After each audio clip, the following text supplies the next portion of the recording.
TV UNAM es un medio de comunicación que promueve el diálogo, la diversidad y la libertad de expresión en un marco crítico y respetuoso. Los comentarios expresados en este programa reflejan la opinión de quienes la emiten y no de quien la difunde.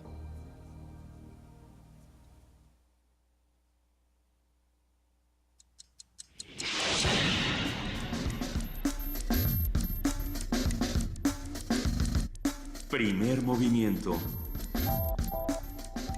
El mundo desde la universidad.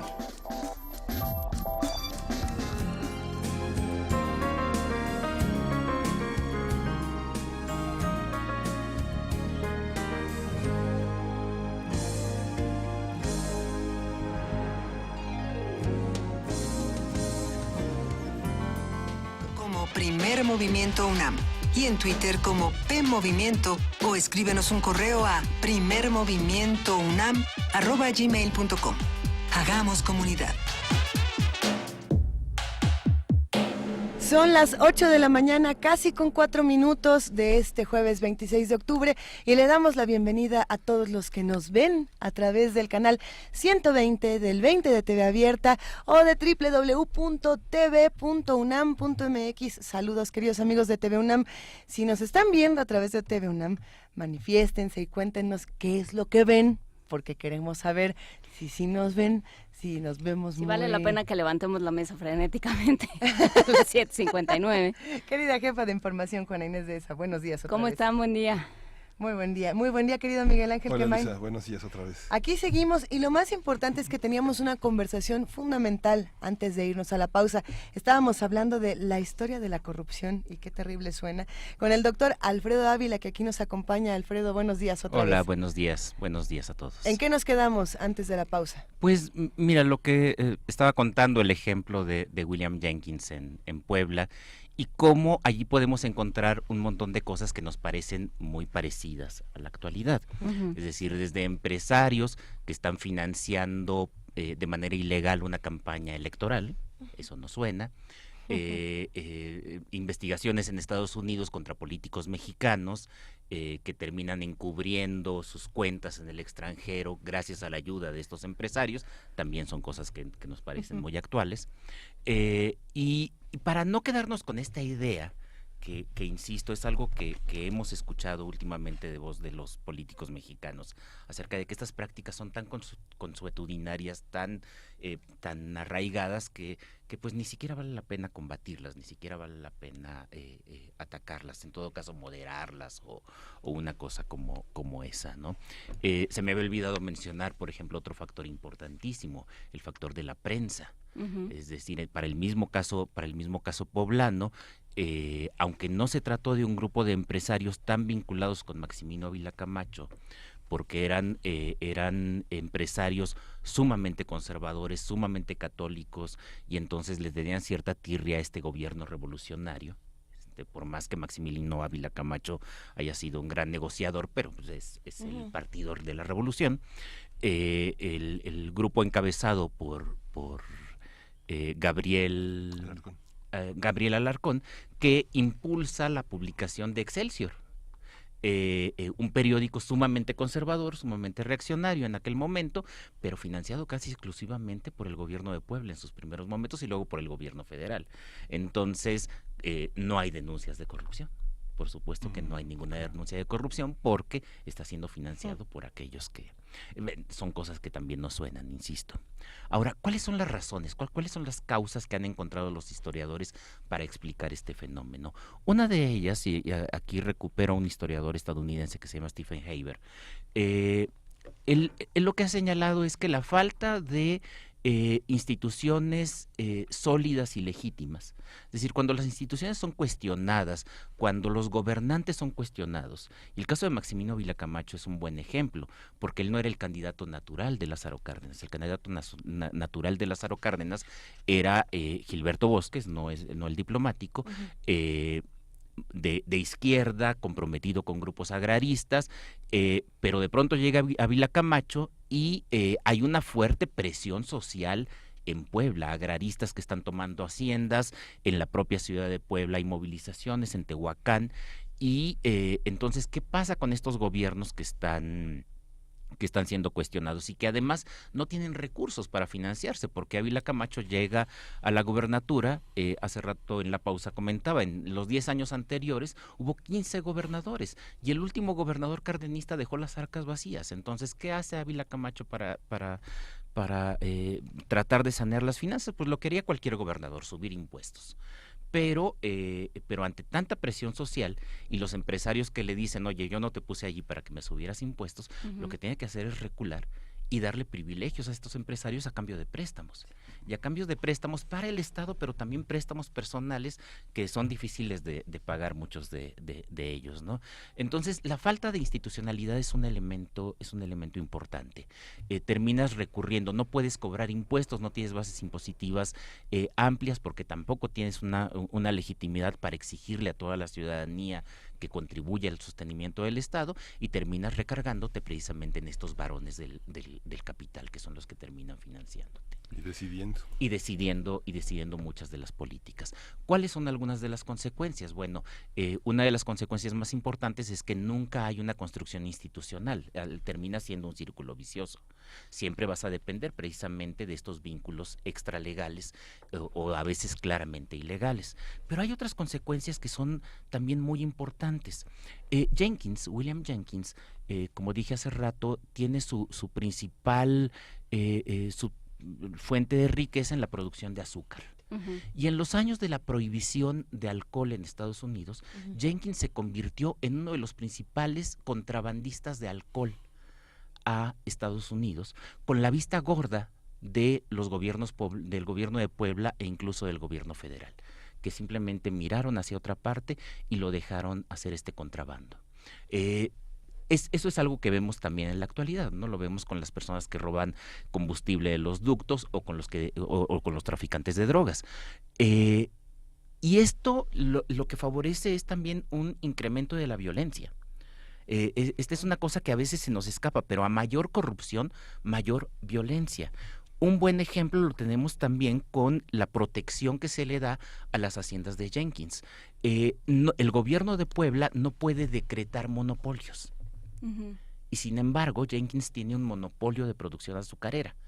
¿Cómo se le hace? Simplemente el gobierno poblano manda golpeadores o manda agraristas a las otras haciendas para proteger a la competencia, para proteger el monopolio de Jenkins.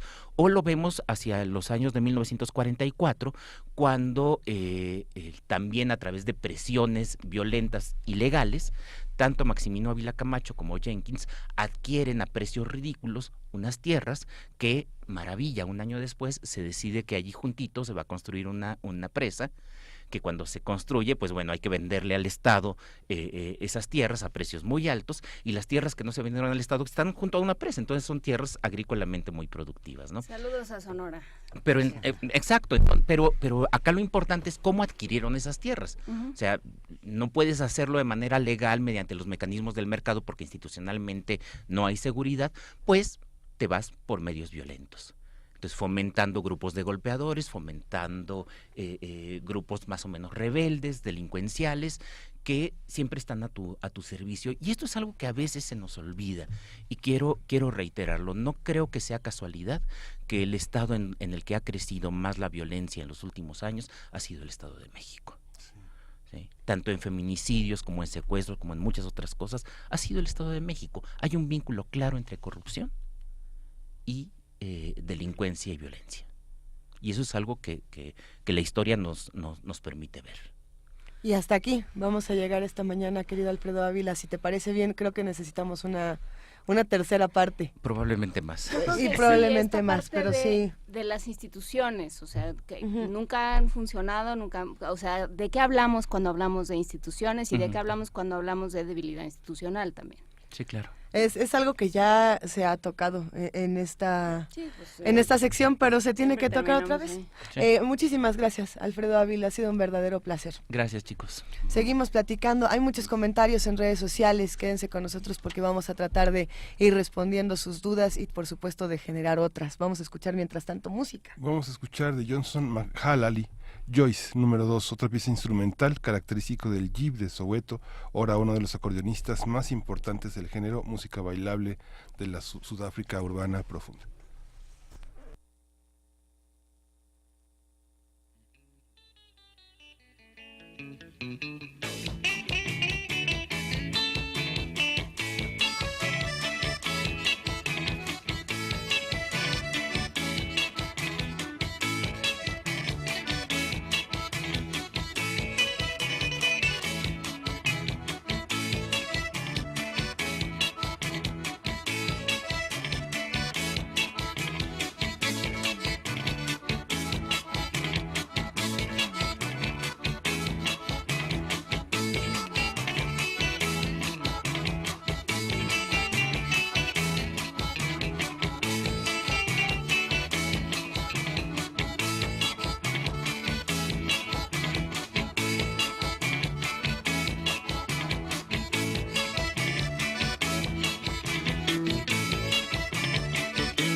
Primer movimiento.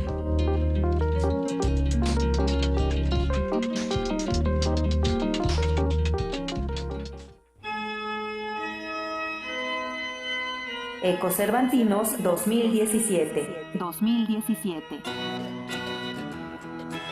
Ecocervantinos.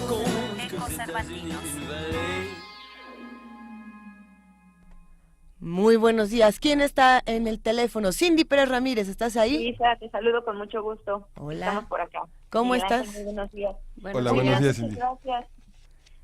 Pues les cuento que ayer nos fuimos a escuchar a la rapera chilena Ana Tijoux, quien se caracteriza por pronunciarse a favor de la lucha social. Luisa, previo al concierto pudimos platicar con ella de lo que significa el arte, la revolución, la música, y de pues, cómo se sentía de estar aquí en Guanajuato. ¿Qué te parece si escuchamos una notita? Adelante, querida Cindy.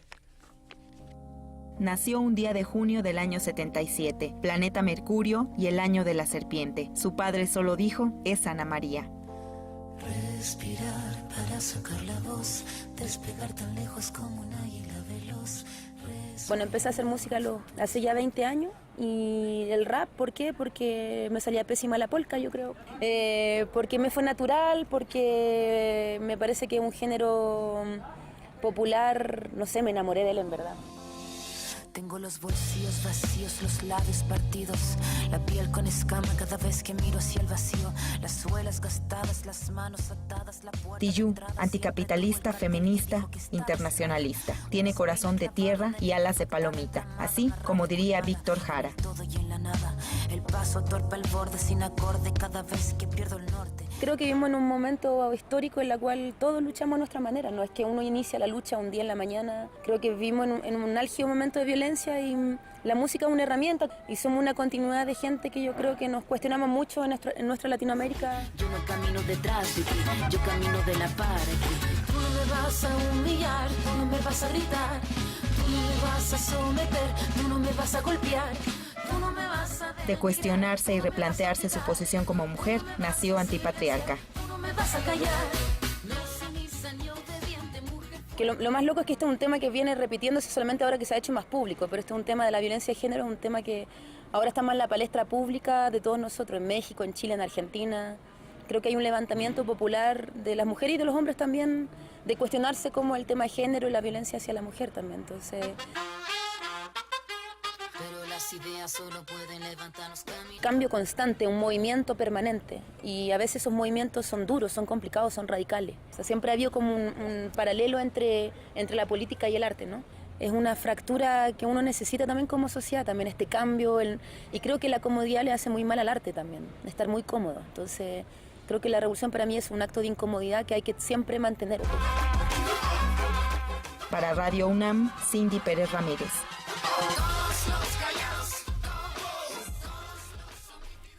Cindy, muchísimas gracias. Cumpliste nuestro sueño de platicar con Ana Tijoux y de ponernos una cápsula aquí en Primer Movimiento. Te lo agradecemos mucho. De nada, Luisa. Te comunico con Dulce. Órale, páseme a Dulce García. ¿Cómo estás, Dulce? ¿Qué estás haciendo? Dulce, Luisa, muy buenos días. Pues aquí. Qué gusto escucharte. Conmigo misma. Eso. Qué buena onda, querida Dulce. Oye, cuéntanos, ¿qué vamos a escuchar a continuación? ¿A dónde te fuiste? Pues mira, también hubo otro concierto de una persona pues que no le tiene miedo a usar la voz, digamos que en toda su extensión. Se trata de Fátima Miranda, esta cantante española, sí, que presentó su obra entre Salamanca y Samarcanda. Es un concierto performance para voz sola en el que explora las posibilidades sonoras pues de su propia voz a través de la interpretación de piezas como Diapasón, Entre Nosotros, Epitafio de las Ballenas, Luzoso Ciego y El Principio del Fin. Esta última en la que hay una mezcla también de imágenes en video con los ritmos de la misma pieza. ¿Te parece si escuchamos la información que preparamos? Gracias, Dulce, por favor.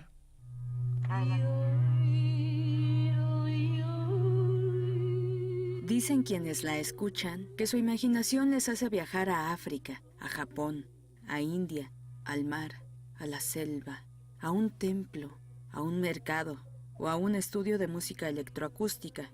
¿Cómo definir la obra de una cantante cuando ella misma afirma que no es un recital ni un catálogo de recursos vocales, mucho menos un espectáculo? Y como advirtió, aunque ella tenga un dominio único de la voz, no es una acróbata de las cuerdas vocales. Lo más cercano a definirlo es un concierto performance de voz sola, para ojos y oídos. ¿Por qué es para ojos y oídos? Se puede imaginar que la voz, la forma de emplear la voz tiene que ser lo suficientemente amplia y rica como para 1 hora y 20 o 1 hora y media en el escenario. Sí.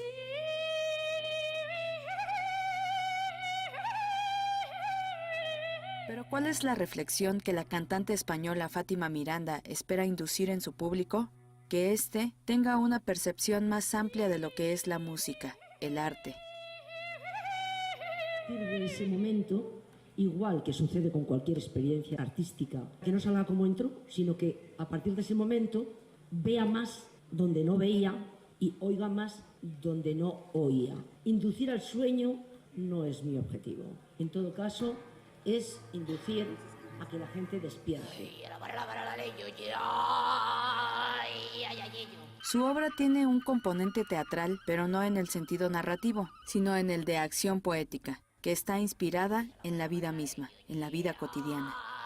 Para Fátima Miranda, la voz es algo más que un medio de expresión, es una vía de experimentación. La emplea como instrumento de viento y de percusión para lograr entonaciones superiores a 4 octavas, así va del más suave hilo de voz al alarido más salvaje.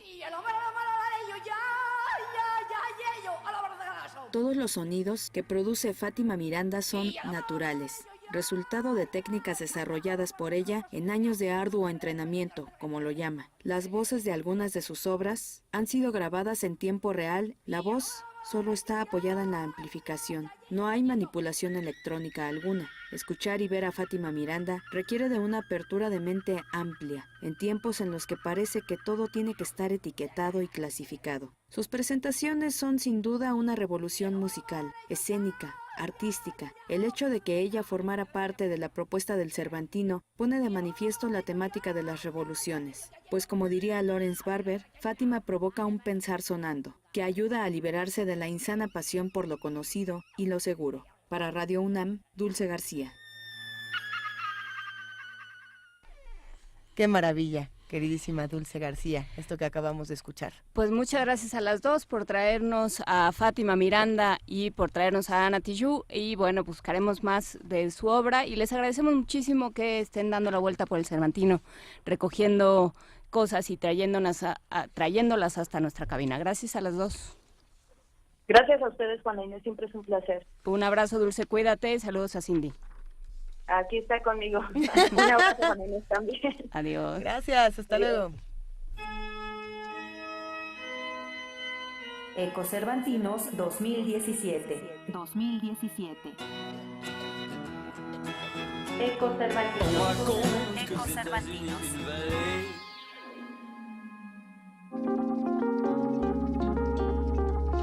Primer movimiento. Hacemos comunidad.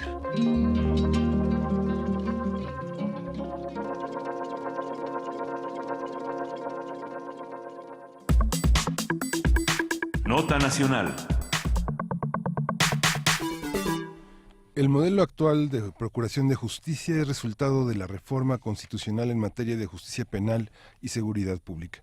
En junio de 2008 comenzó la transición del sistema penal escrito y semi-inquisitivo hacia el sistema penal acusatorio y adversarial que introdujo los juicios orales. Desde entonces se han realizado modificaciones a los diferentes elementos que integran el sistema de justicia penal.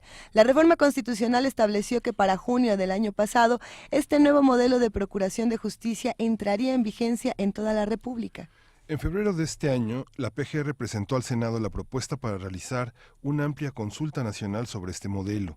Sus resultados fueron presentados ayer por los directores del CIDE, INACIPE y el Instituto de Investigaciones Jurídicas de la UNAM. De acuerdo con el documento, la Procuración de Justicia enfrenta graves problemas como la falta de visión sistémica que articula adecuadamente la prevención, investigación, persecución y sanción de los delitos, la incapacidad de investigación y de litigar exitosamente con respeto a los derechos humanos.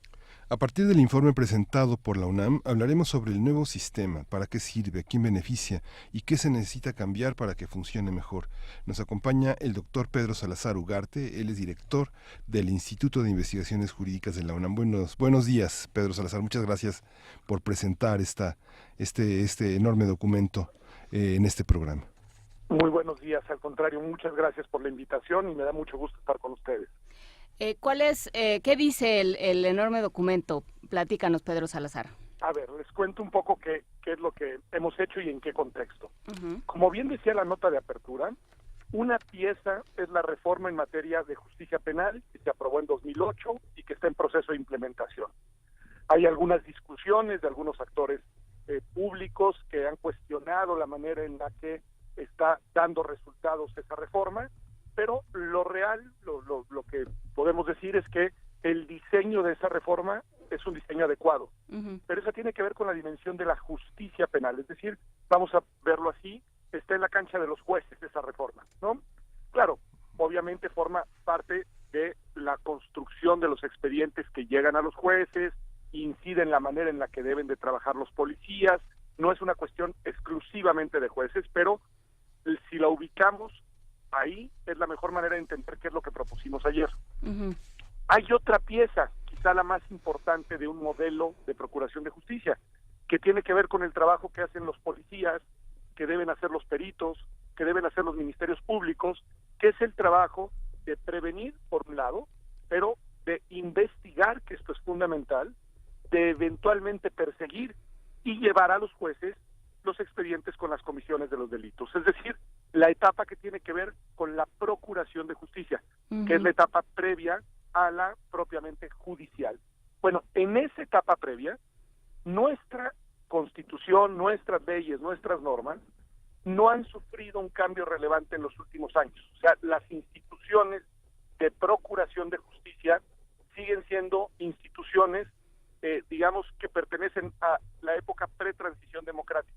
Tenemos una procuración de justicia diseñada, pensada para un régimen que funcionaba sobre bases autoritarias. Y que es además una procuración de justicia sumamente dispersa, fragmentada, no hay un modelo, no hay un sistema nacional de procuración de justicia, hay una serie de procuradurías en todo el país que funcionan de manera inconexa e incluso al interior de la Procuraduría General de la República hay muchos eslabones sueltos y hay una descoordinación de funcionamiento muy importante. De hecho, un ejemplo adicional, no contamos con sistemas de información que permitan homologar la información con la que cuentan todos los actores que participan en la Procuración de Justicia. Es decir, tenemos en verdad en ese cajón, en el de la Procuración de Justicia, rezagos enormes y entonces tenemos pues un problema muy fuerte para enfrentar al crimen en general y además para prevenir y anticipar los delitos. En Entonces, ese sentido... nuestro informe, perdón. No, adelante. Nuestro informe, este informe es el resultado de una consulta nacional que está pensando y en la que se discutió y en la que se imaginó cómo reformar este cajón, el de la Procuración de Justicia, para que sea un cajón que sea funcional y coherente con la reforma de 2008 en materia de justicia penal. Sí, y la pregunta es, o sea, creo que es muy relevante y muy sintomático el hecho de que el presidente pueda decir, bueno, pues nos vamos sin procurador hasta dentro de un año y no parezca algo impensable. Bueno, es gravísimo, es decir, Por supuesto. el dicho del presidente, y más allá del dicho del presidente, que luego lo corrigió, pero la actitud que se percibe de algunos actores políticos en verdad es preocupante.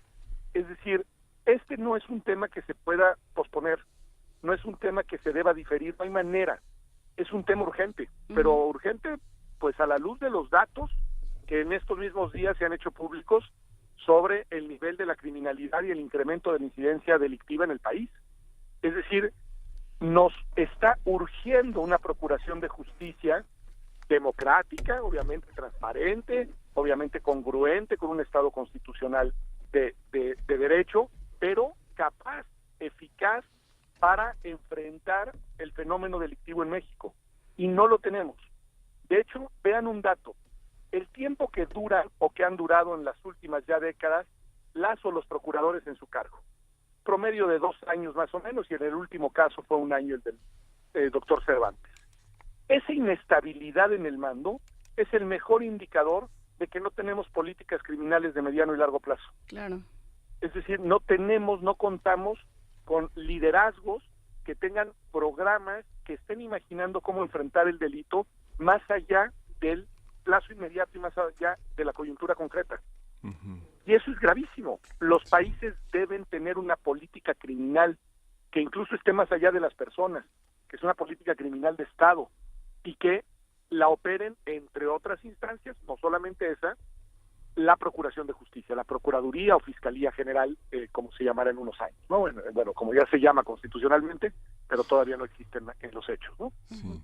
Doctor, ¿por qué, digamos, la base metodológica está sostenida en este diseño que hizo el INE? ¿Y por qué pensar? Es una pregunta que tiene 3 elementos, pero que me parece que son claves porque está el proceso electoral de 2018, está la parte del fiscal y que está implicado también la reforma constitucional de los artículos que propusieron el 21, el 102, el 116 y el 173. ¿Es posible hacerlo? ¿Falta iniciativa? ¿Es falta de conocimiento? A pesar de que ustedes armaron todo el diagnóstico de 97 páginas en una consulta muy amplia internacional a base de los propios diagnósticos que PGR hizo y de los procesos que instituciones fuera del ámbito institucional han hecho, ONGs, etcétera. ¿Cómo armar esto? ¿Cómo hacerlo posible? Un código penal único y la reforma de esos artículos. ¿Hay tiempo para hacerlo? Sobre la primera pregunta es importante decir que en efecto echamos mano del ejercicio de la incívica que se llama, que es este ejercicio de cultura cívica que realizó el Instituto Nacional Electoral, porque nos pareció que su metodología, que se centra en 3 ejes, era totalmente adecuada para lo que queríamos hacer. Es una metodología que lo primero que requiere, exige, demanda es que haya información. Lo que dice es, antes de hablar de un tema, infórmense. Es decir, infórmense con datos duros, infórmense con información verificable, infórmense con información veraz. Porque sin información todo es especulación y todo es intuición y todo es opinión. Entonces, primero hay que allegarse de la información necesaria. Segundo tema, como en estas cuestiones no hay una sola interpretación y no hay una sola fórmula, deliberen, discuten. Y entonces armamos foros y mesas con expertos, expertas, con ciudadanos, con expertos que vinieron también de otros países, etcétera, para que hubiera una deliberación en cada uno de los 10 ejes temáticos que nosotros identificamos. Y para que esa deliberación nos fuera dando luces sobre los puntos en los que hay acuerdo, y entonces fue fácil, digamos, ahí decir, bueno, pues aquí nos queda claro cuál es la solución, pero también aquellos en los que había dilemas que los fuimos nosotros identificando y advirtiendo. Y en tercer lugar, la metodología de la encívica del INE, lo que dice es, debe de haber, una vez que hiciste este ejercicio, exigencia de que las cosas cambien, exigencia de que las cosas pasen. exigencia y seguimiento para que no se trate solamente, en este caso, de un ejercicio intelectual, académico, universitario. Y esa exigencia es la que empieza ahora y es la que me lleva a la segunda parte de tu pregunta. Sí. Es decir, ahora lo que debemos exigir es que los actores institucionales reciban esta información. Obviamente no necesariamente tienen que aprobarla de manera calcada. Ellos son los que tienen la legitimidad democrática y las facultades políticas para tomar las decisiones, negociar y decidir los cambios institucionales. Nosotros solo aportamos insumos, que es lo más que puede hacer la universidad, ¿no? Uh-huh. Pero lo que sí debemos exigir es que cuando menos se lo tomen en serio y que tomen decisiones que, si no son idénticas a las que nosotros proponemos, cuando menos atiendan los mismos problemas y sean mejores. Y esa etapa de exigencia es la que empieza ahora, y es una exigencia que no puede estar atada a la coyuntura política electoral de estos tiempos. En tu pregunta, si entiendo bien, hay implícita esa inquietud, es decir, hay tiempo, se puede, y yo agregaría, en el momento en el que estamos hoy políticamente es viable. Bueno, yo diría que ese enfoque no es el adecuado. El enfoque adecuado es decir, tenemos que hacerlo. Sí, no puede no hacerse.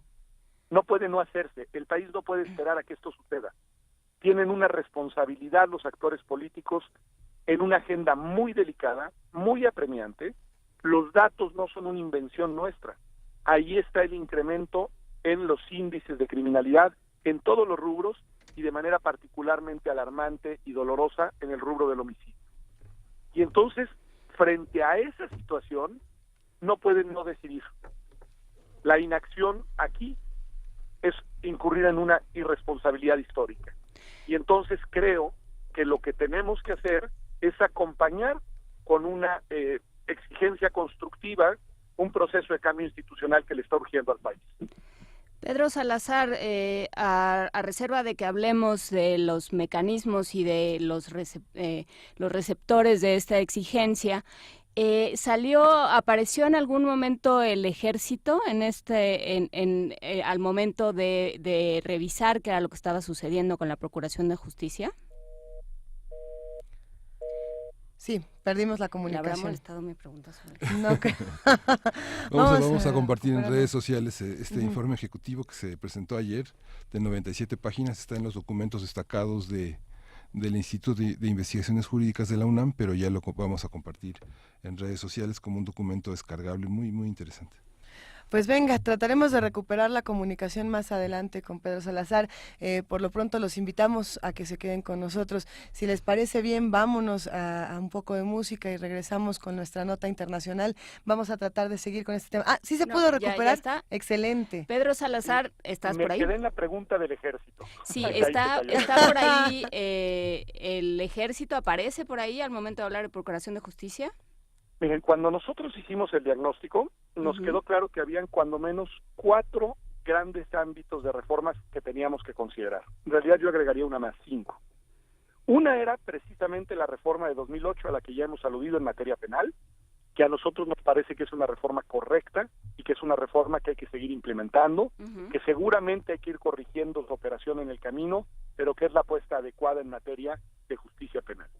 La segunda pieza es la reforma en materia de derechos humanos de 2011, porque obviamente el eje articulador de una procuración de justicia en un Estado democrático deben de ser los derechos humanos tomados en serio.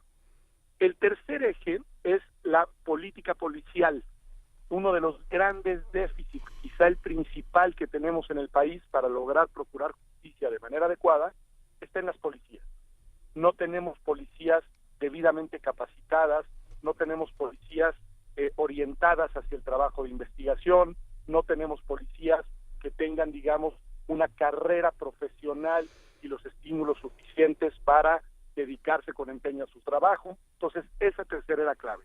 Y la cuarta tiene que ver con esto que se ha discutido en los términos de la llamada Ley de Seguridad Interior, que no se ha aprobado, y que precisamente lo que cuestiona o lo que intenta resolver es cuál es el papel y el estatuto de los militares en estas tareas.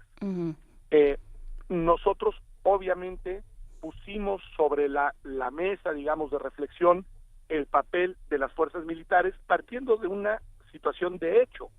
El día de hoy y desde hace ya una década, pues han tenido un rol muy relevante en las tareas de seguridad, lo cual puede y debe discutirse y valorarse desde distintas perspectivas. A algunos nos parece que es un asunto que debe de irse, digamos, resolviendo de manera paulatina, regresando, como se dice, a los militares a los cuarteles, y que la apuesta debe de ir precisamente hacia el fortalecimiento y robustecimiento de las instituciones civiles que permitan hacer esta transición y que permitan reubicar a las fuerzas militares en las tareas que constitucionalmente tienen asignadas y que no están vinculadas con las labores de seguridad pública. Pero eso requiere, pues, obviamente una cuestión de tránsito, y ese es otro dato interesante. Todo nuestro modelo, toda la propuesta que hacemos, viene acompañada de un plan de transición, porque no es algo que se pueda resolver de un día para otro. Ni la creación de una Procuraduría o Fiscalía General autónoma, capaz, etcétera, ni el Sistema Nacional de Procuradurías bien coordinado, ni tampoco esta paulatina inversión desde lo militar hacia lo civil van a poderse dar de la noche a la mañana. Entonces, la aprobación de las reformas constitucionales, de las leyes secundarias, sería, en caso de que lo hagan, y esperemos que así sea, solo un primer paso. Después debe venir un proceso que nos va a tomar varios años, hay que decirlo con claridad, de implementación, de transición y de, digámoslo así, sustitución de un sistema por otro.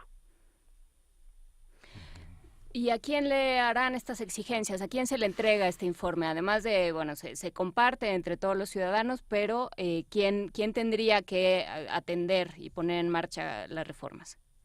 Bueno, pues los destinatarios son, en efecto, primero, como bien dices, la sociedad mexicana. Nosotros somos universidades, institutos de educación superior públicos que nos debemos ante todo a la ciudadanía, esa es nuestra principal misión.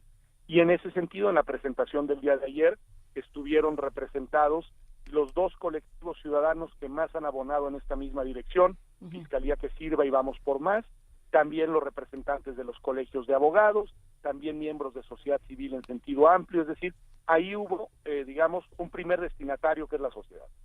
Pero también, pues para que esto cambie y para que las cosas en verdad sucedan, pues los destinatarios tienen que ser las autoridades del Estado, las que tienen facultades para decidir, y en ese sentido nosotros entregamos tanto al Poder Ejecutivo como al Poder Judicial, y el destinatario principal, aunque ayer no estuvieron presentes, son obviamente los legisladores, porque los legisladores tienen la primera responsabilidad, que es la de adecuar el marco normativo, empezando, creemos nosotros, por la modificación a estos 4 artículos constitucionales, el 21, que es muy importante, el 102, que es en el que tendría que venir toda la reestructura y el rediseño de la Procuraduría, el 116, que es el que nos va a permitir contar con un sistema nacional y no únicamente federal de procuración de justicia, y el 73, que es el que permitiría facultar al Congreso de la Unión para crear un código penal único que hoy no existe en el país.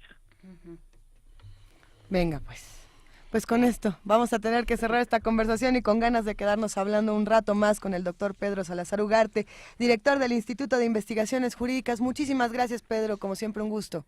Al contrario, muchísimo gusto y en verdad muchas gracias por invitarme de nuevo a su programa. Y estamos en espera de las noticias, a ver a quién se da por aludido con este informe. A ver, esperemos que todos, pero sí hay que estar muy atentos porque en verdad no es un asunto menor. Por supuesto que no. Mil gracias, Pedro, un gran abrazo. Al contrario, muy buenos días, hasta luego. Música. Vamos a escuchar de Philippe Tabane y Malombo, Moth Child, esta pieza que nos propone esta interpretación, que es un equilibrio entre la interpretación de la guitarra eléctrica de cuerpo hueco, las percusiones, el bajo y los tambores.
Festival cultural más importante de México.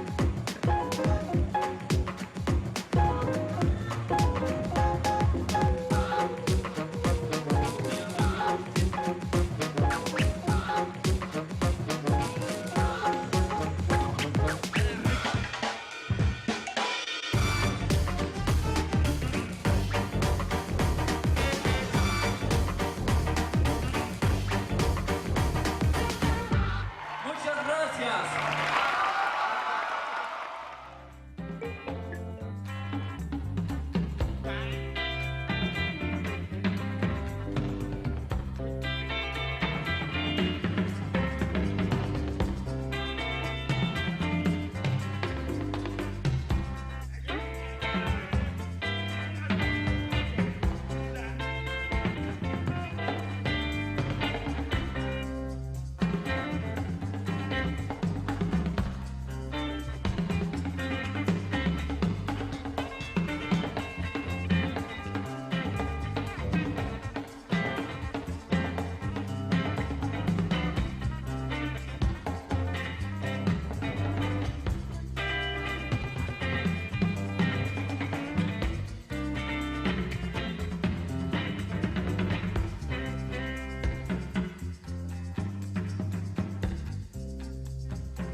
Primer movimiento.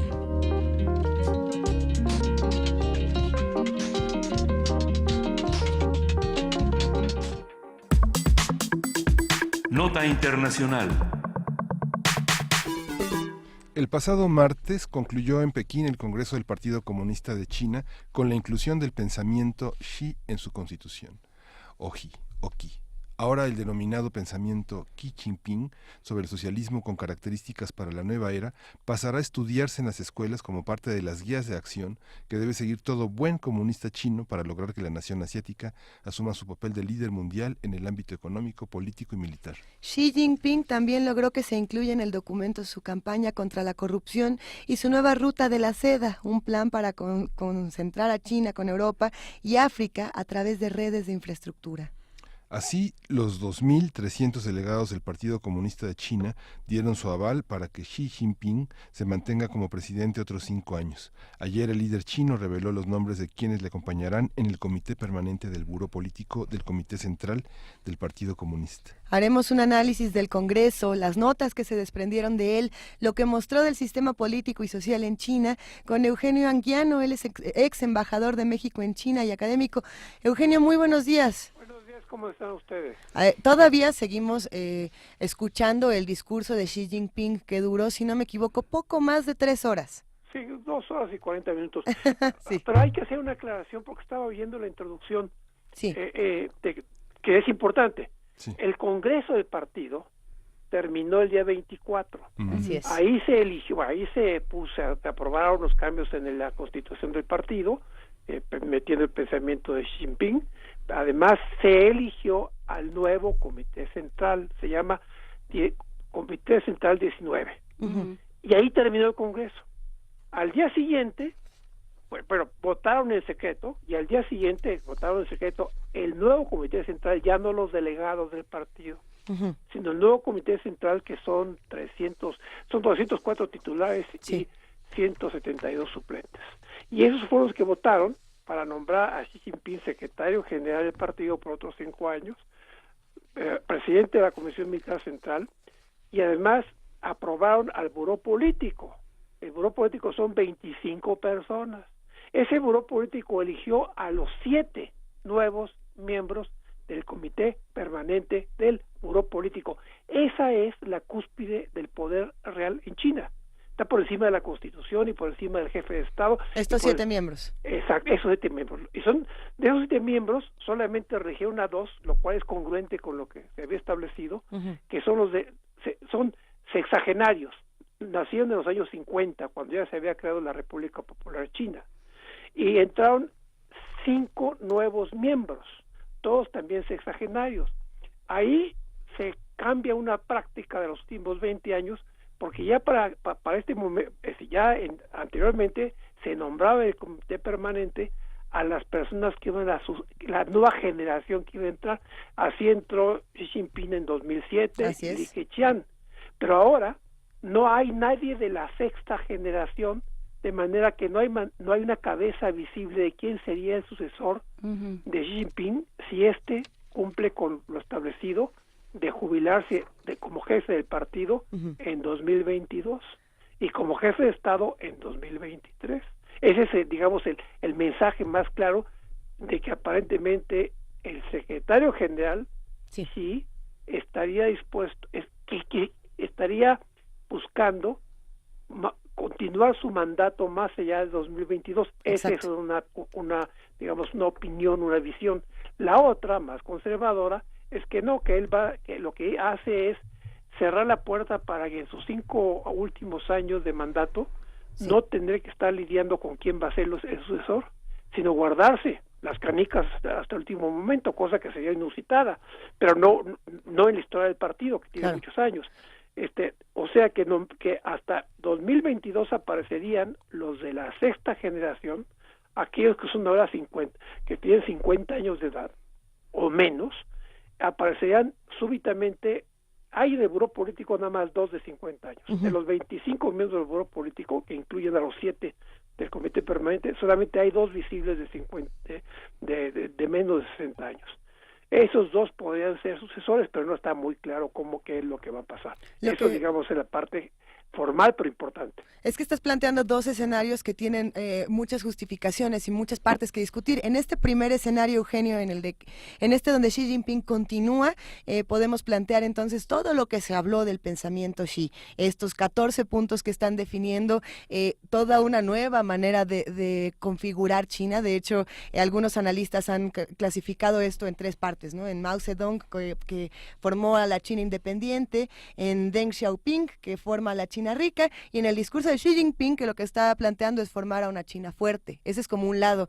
Por lo mismo, pues claro que estaría esperando continuar, pero si estamos pensando en que cierra las puertas para definirlo, tendríamos que hablar entonces de la reciente purga de anticorrupción de China. De este escandalazo. Las moscas, sí. ¿Cuántas personas salieron en los últimos días pues de toda esta parte de autoridad, de política? ¿Cuántos no quedaron embarrados como corruptos en los últimos días? Esto no se había visto en mucho tiempo. Entonces, por supuesto que se cierran las puertas para evitar que la discusión se contamine. ¿O tú qué opinas? No, sí se había visto.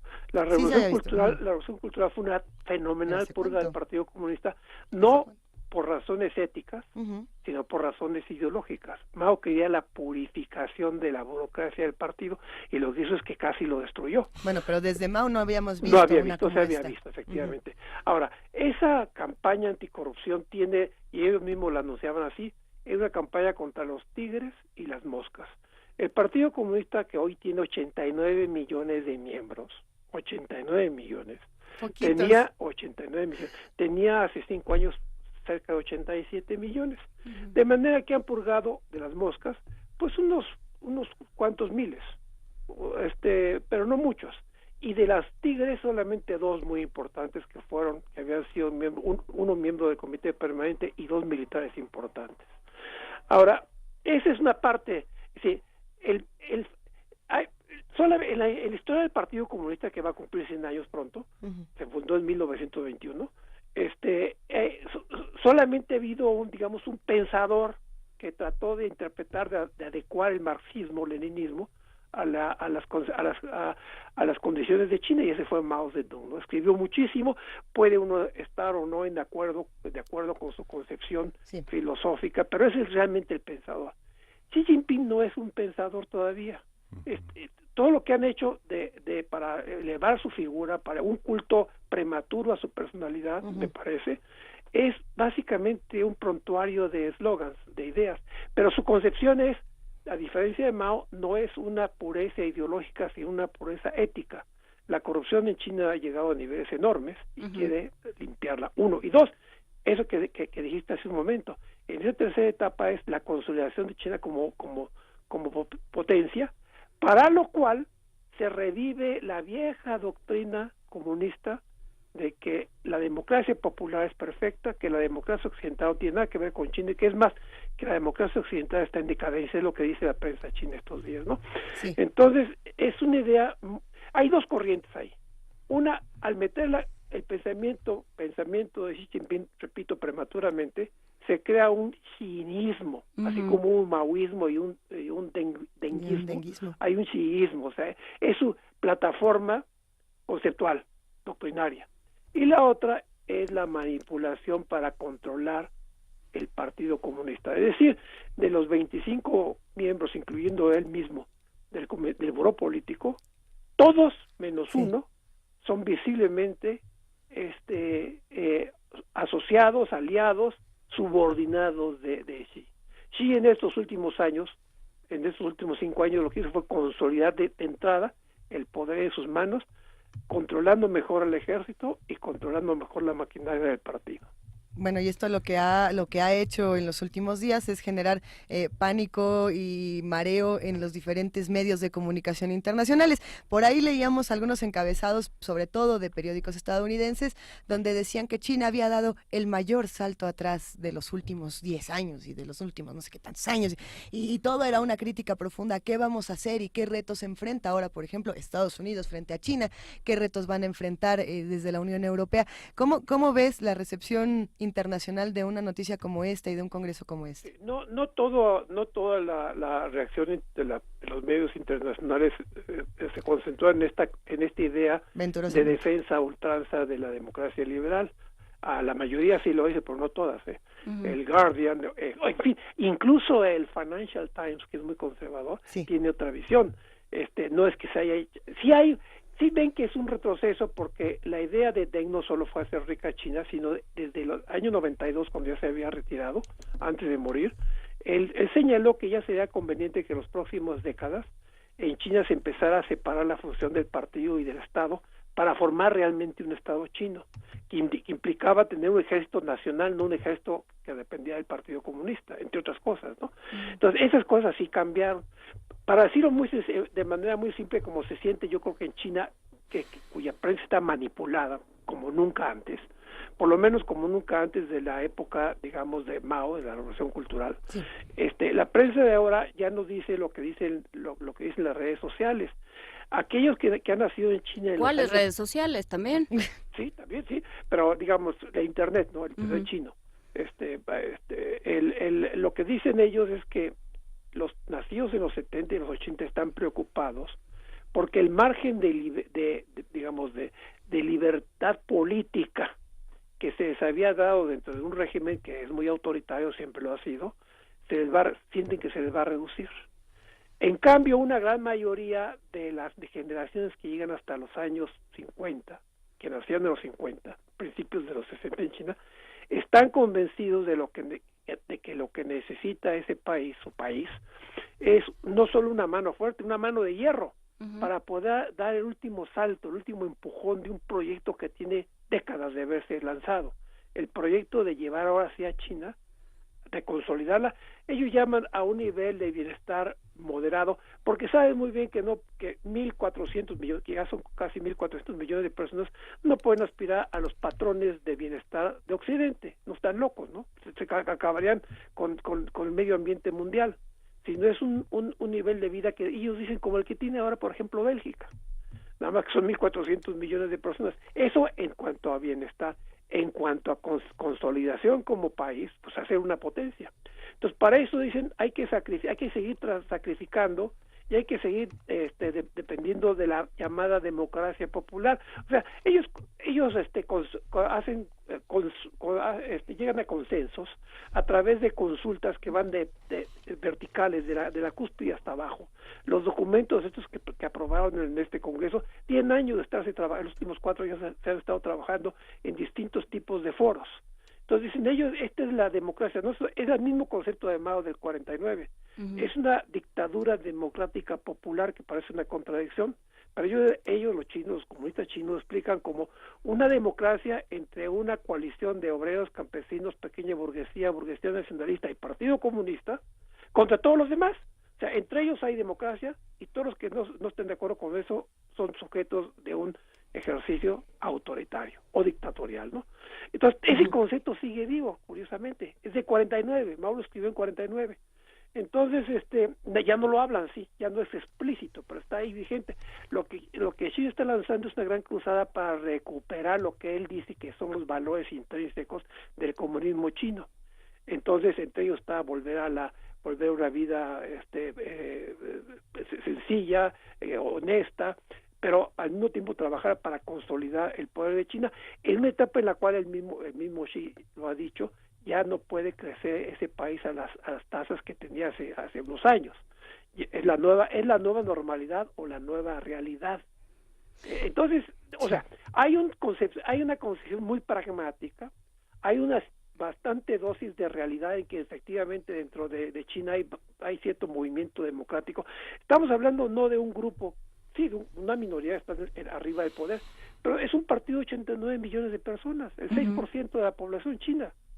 Es un enorme. Alguien decía, es como si la oficina general del Partido Comunista de China dominara, por ejemplo, en México toda la prensa, la televisión, todas las universidades, el gobierno federal y todos los gobiernos de las entidades federativas. Así de sencillo es. No, entonces eso claro plantea un debate entre la democracia, ya no en términos occidentales, sino la democracia de la sociedad china, que cada vez es más de media clase, aunque todavía abrumadoramente no es media clase, ¿no? O sea, estamos hablando de 300 millones o un poco más de media clase, y los demás siguen siendo básicamente, ya no son la mayoría campesinos, ya más del 50% son urbanos, pero urbanos pobres. Embajador Anguiano, en el minuto que nos queda, ¿nos podría hablar un poco de otras opciones, si existen o no otras opciones políticas al Partido Comunista? Yo creo que del corto plazo no las hay, pero tienen un peligro muy grande, que es la rebelión muy justificada de las minorías nacionales. La situación en Xinjiang y en Tíbet es muy complicada. Por ejemplo, ahí no permitieron que se votara candidatos como en los demás para el Congreso, como en las demás provincias, donde había varios nombres para que fueran electos por las bases como congresistas del Congreso Nacional del Partido.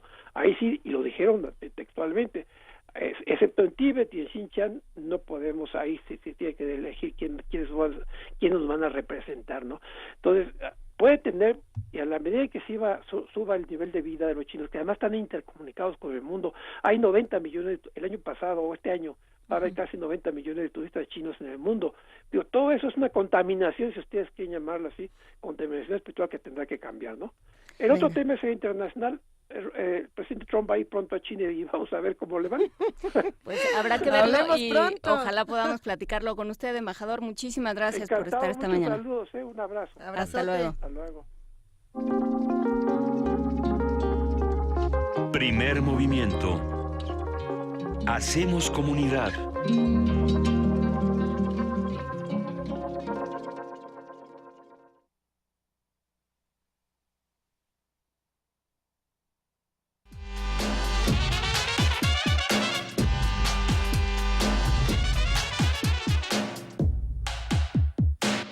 A nadie se le desconectó el audífono al inicio de la tercera hora de Primer Movimiento a través del 96.1 de FM. Nadie se las ingenió para durante un minuto volver a tirar toda la mesa y tener que volverla a organizar. 860 de AM.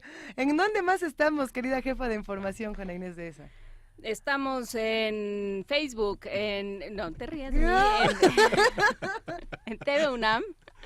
Ay. Sí. En Facebook Live, como Primer Movimiento. Así es. Sí. Y estamos también en el 5536-4339, ¿ya lo habías dicho? No, pero que nos llamen. En el correo electrónico primermovimientounam@gmail.com para algún mensaje más largo, alguna cosa, algún comentario más con más carnita.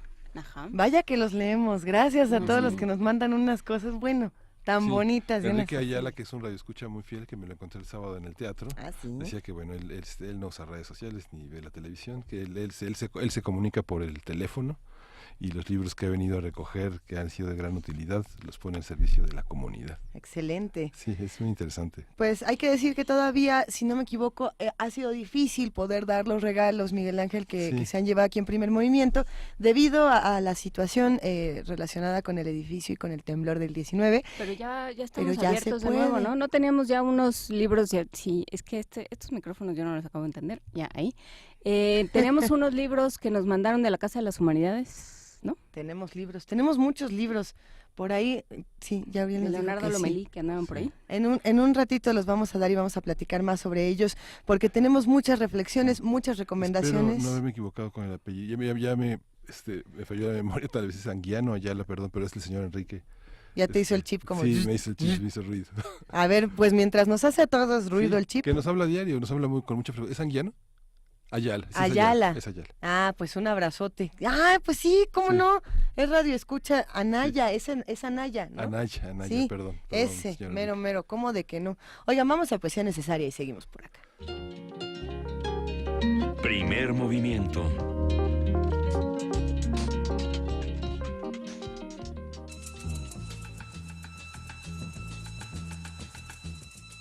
Es hora de Poesía Necesaria.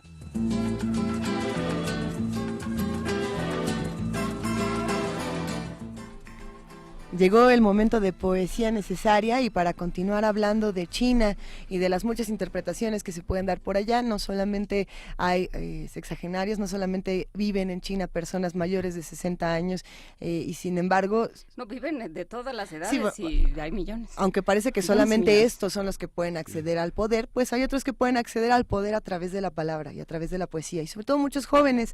Hay un ejercicio muy interesante de la editorial Valparaíso, México, que, bueno, sacó una antología llamada Una soledad en 100 años, que no es lo mismo que 100 años de soledad, porque esta lo que reúne es poesía china joven. Hay un ejemplo que me parece maravilloso y que además nunca había sido traducido al español, es una poeta china llamada Xie Ye. Y Xie Ye, pues ella nace en Shanghái y muere en Nueva Zelanda en 1993, nace en el 56, una vida muy breve pero con palabras contundentes. Este poema se llama Al fin doy la espalda y viene acompañado de la canción Little Person de John Bryan. ¿Personita? Un personita. Bueno, es que esa canción, y ya nomás por no dejar, forma parte de la película Cinécdoque en Nueva York. Es una de estas películas que te cuenta que hay una historia dentro de la historia, dentro de la historia, y al final somos pequeñitos y quisiéramos disolvernos en el mar. No sé si les ha pasado. Al fin doy la espalda. Por fin doy la espalda. A lo lejos se oyen risas. Los ojos de las arañas aún se arrastran en el callejón. En el camino seco, nadie ríe. El viento deja sus huellas. Florecen remolinos de dorado polvo. La primavera entrecierra los párpados. Detesto el viento. Tampoco le temo. Voy a olvidarlos a mi modo y caminaré siguiendo el llamado de la costa. Hay barcos viejos, jarrones y conchas despostilladas. El agua es azul y brillante y cubre la paz eterna. Seré del mar. Voy a pertenecerle. La vida verdadera, la espuma de las olas. Consagraré las flores y amaré el coral, sacrificándose a sí mismo. Of many little people who are not aware of me, I do my little job and live my little life, eat my little meals, miss my little kid and wife, and somewhere, maybe someday, maybe somewhere far away, I'll find a second little person who will look at me and say, I know you, you're the one I've waited for.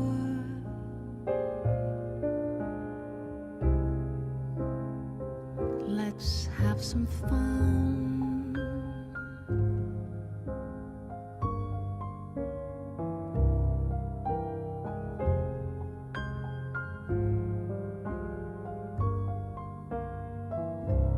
Life is precious, every minute, and more precious with you in it. So let's have some fun.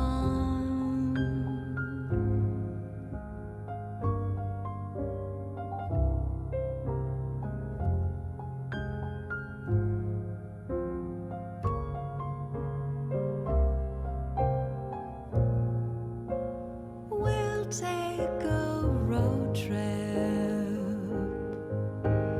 way out west. You're the one I like the best.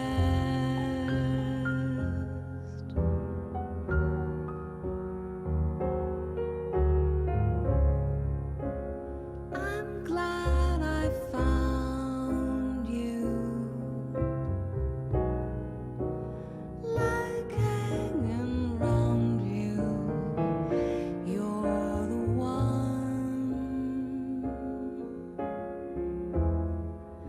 I like the best.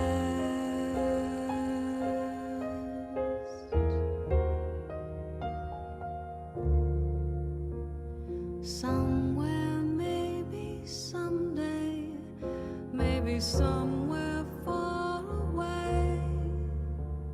Somewhere, maybe someday, maybe somewhere far away. Somewhere, maybe someday, maybe somewhere far away. I'll meet a second little person, and we'll go out and play.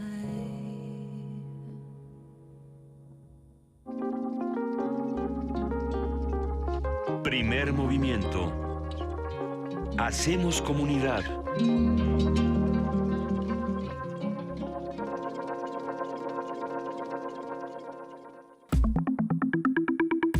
La mesa del día. Es que nosotros ya empezamos a hacer la mesa del día, ustedes no lo saben, o a lo mejor sí lo saben si nos están viendo a través de TV UNAM, pero si nos están escuchando a través de Radio UNAM, queremos darle la bienvenida al día jueves, nada más y nada menos, que con la llegada del doctor Alberto Betancourt. Él es doctor en Historia, como bien saben, profesor de la Facultad de Filosofía y Letras de la UNAM y coordinador del Observatorio del G20 de la misma facultad. Familia de Primer Movimiento, querido Alberto Betancourt, muy buenos días.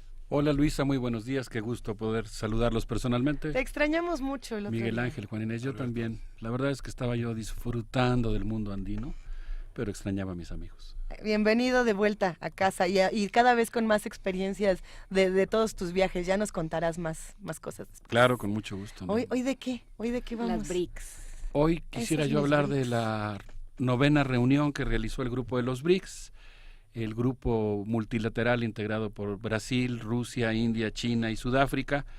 Voy a mencionar nada más a los 4 primeros países de este grupo. Ellos tuvieron una reunión en Xiamen, China, los días 3, 4 y 5 de septiembre, y ahí los países participantes se propusieron una tarea realmente descomunal, desplazar el epicentro de la economía mundial de Europa y el Océano Atlántico hacia la ruta de la seda, por una parte, democratizar el Banco Mundial y el Fondo Monetario Internacional. Democratizarlo en este caso quiere decir proponer medidas para ajustar su gobernabilidad y finalmente pues crear una serie de instituciones propias de las naciones emergentes como el Banco de Desarrollo del Grupo BRICS, su propia agencia calificadora, una aseguradora para emergencias financieras, de tal manera que aunque les interesa participar y democratizar a las poderosas instituciones supranacionales que han puesto a los estados nacionales de rodillas, el Fondo Monetario Internacional y el Banco Mundial, el BRICS está intentando modificar sus leyes de gobierno, pero al mismo tiempo está creando instituciones no diría yo paralelas, pero complementarias, que les permitirán tener un mayor margen de maniobra. Entonces me gustaría que platicáramos un poquito de esta cumbre, aunque ya hace un tiempo que se realizó, se nos atravesó el temblor. Y ¿nos vamos a ir de uno en uno? ¿O vamos a hacer una emulsión de todo lo que ocurrió? Porque cada uno de estas regiones que acabas de mencionar, Alberto, tiene sus propios problemas, pero también sus propias virtudes. Brasil, por ejemplo, nos ha dado muchísimo de qué hablar en las últimas semanas, pero justamente estábamos hablando en nuestra nota internacional de China, y China y Brasil comparten temas de corrupción muy importantes, abordados de maneras diametralmente opuestas, ¿no? Sudáfrica por ejemplo, también, bueno, India, es otra. los 5. Sí, Sudáfrica se nos va a quedar fuera en esta ocasión. Qué Ok. lástima, porque tenía yo mucho material, pero creo que no Para la nos va a dar próxima. tiempo. Quisiera comenzar con la India. Narendra Modi, como hemos comentado aquí, es un ultra neoliberal. Desplazó a Manmohan Singh, que ya era neoliberal, digamos que lo rebasó por la derecha, lo cual no estaba fácil. El Manmohan Singh es un personaje legendario en la India. ¿Cómo podríamos olvidar los 60 aviones cargados de oro que volaron de Nueva Delhi a Berlín, escoltados por otros tantos aviones, cuando Manmohan Singh afrontó la crisis financiera india? Bueno, él ya había afrontado la crisis a partir de recetas clásicas neoliberales, pero ahora ha sido desplazado por alguien aún más neoclásico, que es Narendra Modi. Narendra Modi gobierna a 1.100 millones de personas. Y en los días previos a la cumbre, acudió al funeral del mariscal Aryan Singh, el poderoso conductor de la Fuerza Aérea India, que cuenta con una de las flotas militares más modernas del planeta, y que dirigía a esta institución, la Fuerza Aérea India, desde su silla de ruedas. Todo un personaje, porque él incluso había participado directamente en los vuelos para bombardear la frontera con Pakistán en la legendaria guerra entre las dos potencias. El día 30 de agosto, Narendra Modi acudió a Canadá a la cumbre sobre seguridad nuclear, una cumbre promovida fundamentalmente por Estados Unidos para garantizar la seguridad del combustible nuclear civil, y ahí puso en marcha, selló un timbre que, junto con el primer ministro de Canadá, Justin Trudeau, recuerda una fiesta legendaria de la India, Diwali, la fiesta en la que se celebra el triunfo de la luz sobre las tinieblas. Y en el discurso que pronunció, pues hizo alusión a una serie de medidas de lo que en su concepción tendría que ver con esta fiesta. Después, durante su visita a China, señaló que India está inmersa en un proceso de transformación profunda. La limpieza del Ganges, la promoción de energías renovables. Hoy India está invirtiendo con Francia en proyectos de energía solar que prácticamente permiten convertir a ese país en uno de los jugadores estratégicos de las nuevas energías. De hecho, hay quienes dicen que India es la única región del mundo que realmente está comprometida con las energías renovables, que realmente está planteando un diseño realista de qué hacer con energías renovables. Que ahora son un negocio, hay una especie de fiebre del oro de la energía solar. Es decir, el Banco Mundial, y de la eólica. El Banco Mundial, por ejemplo, ha promovido en nuestro país la creación de una atlas de energía eólica, y creo que está haciendo algo parecido con la energía solar, al convertirse en un recurso, que por un lado es loable porque pues se habla de una energía más amigable con el medio ambiente, por otro lado pues despierta la codicia de quienes quieren posicionarse en ese sector estratégico. India tiene 2 proyectos más, uno sobre ciudades inteligentes. Cualquier persona interesada en urbanismo desde luego puede asomarse a lo que está haciendo la India para pues afrontar la necesidad de valorar críticamente lo que está pasando ahí. Y por otra parte, el proyecto India Digital. Pero yo quisiera hablar aquí, bueno, de que Narendra Modi celebró la construcción del nuevo banco de desarrollo promovido por el BRICS, el hecho de que los bancos centrales de los países integrantes del grupo han puesto en marcha un acuerdo de fondo de reserva para emergencias.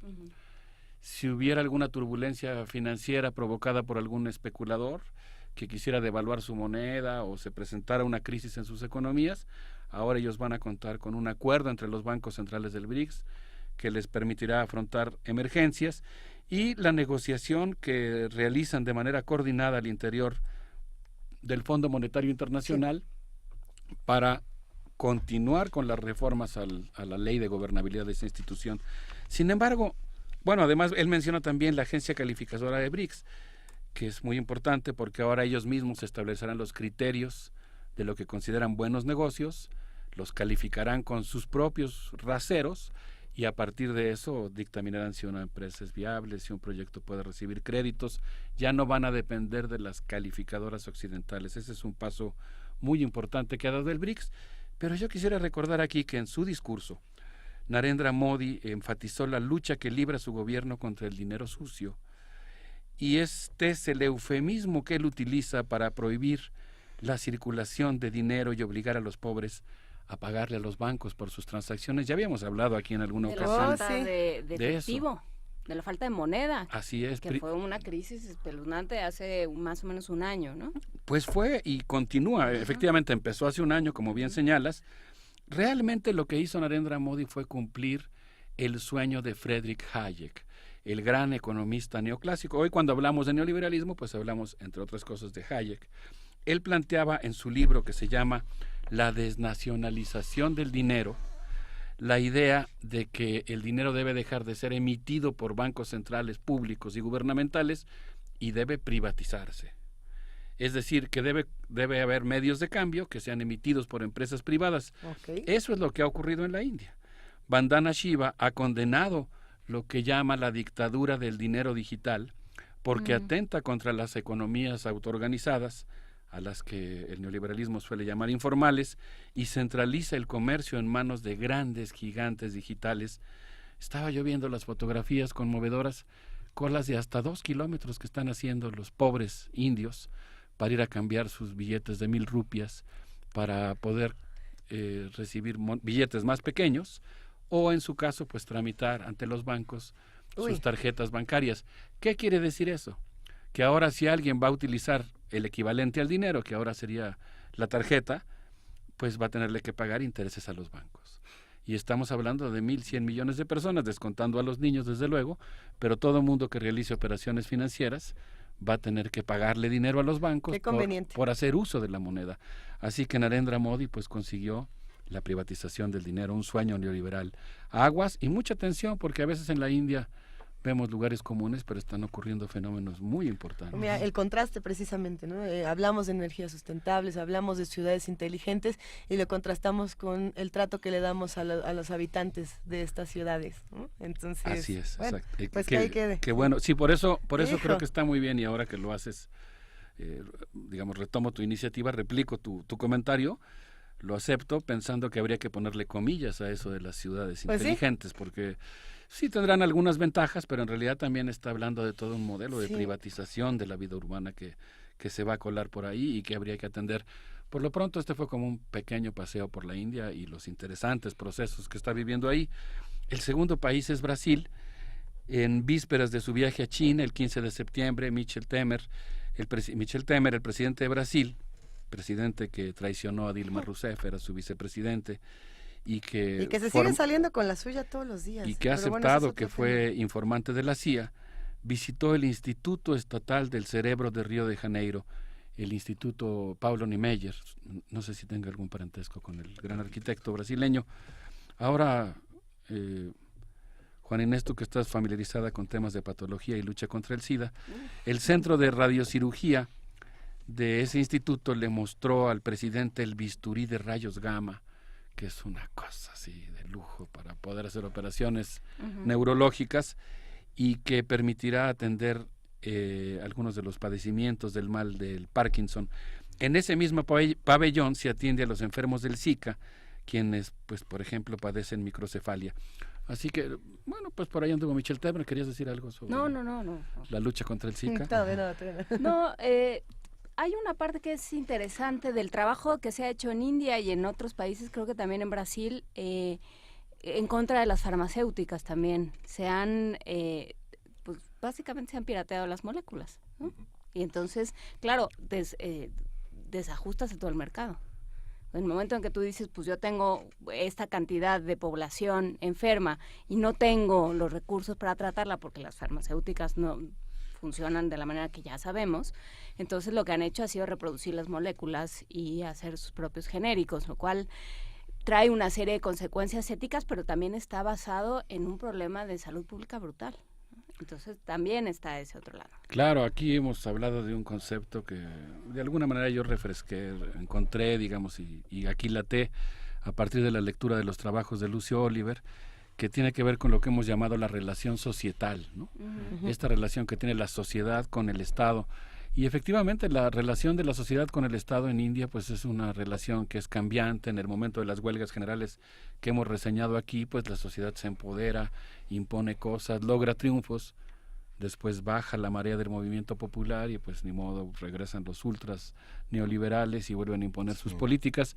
Pero en el caso de India tienes toda la razón, hay una experiencia muy importante de lucha contra los transgénicos, específicamente del algodón, por ejemplo, y pues también de lucha contra los monopolios de las farmacéuticas, una de las aristas más negativas del protocolo de Nagoya.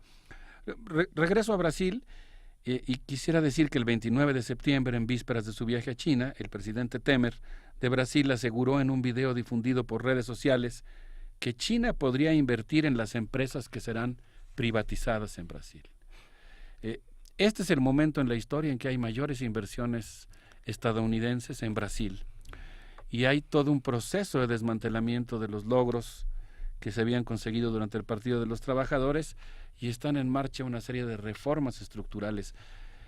Bueno, pues el presidente de Brasil anunció que van a privatizarse muchas empresas y los empresarios chinos andan paseándose por Brasil con su carrito del supermercado viendo qué empresas de las que se van a privatizar quieren comprar.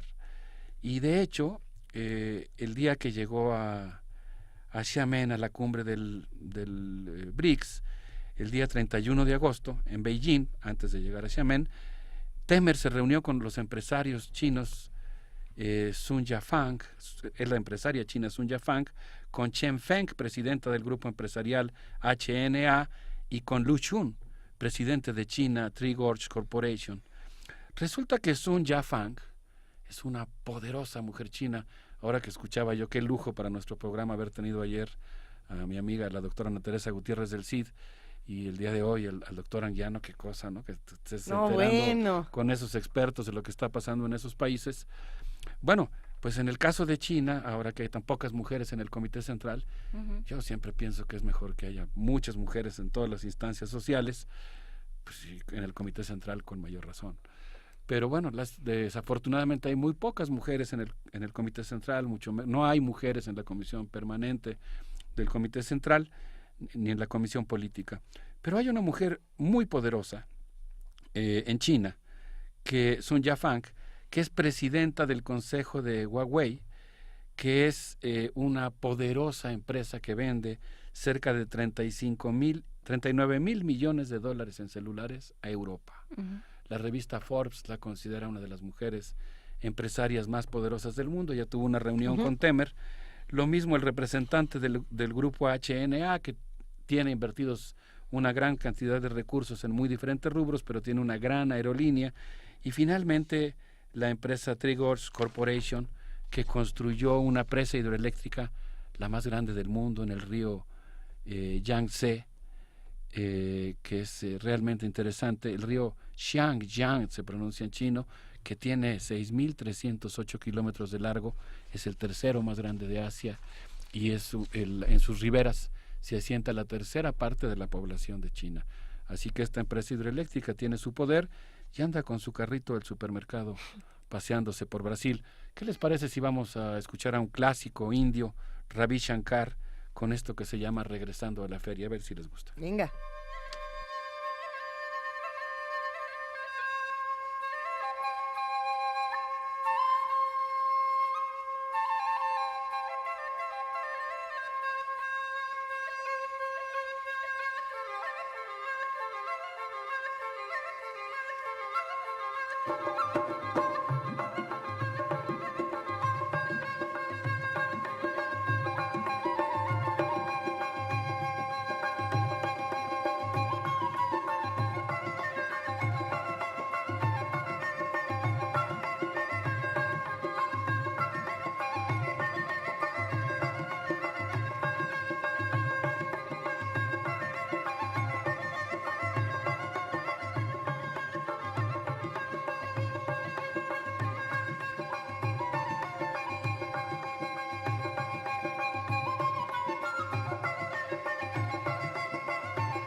Aquí estamos, en Primer Movimiento, todos. en los mundos posibles.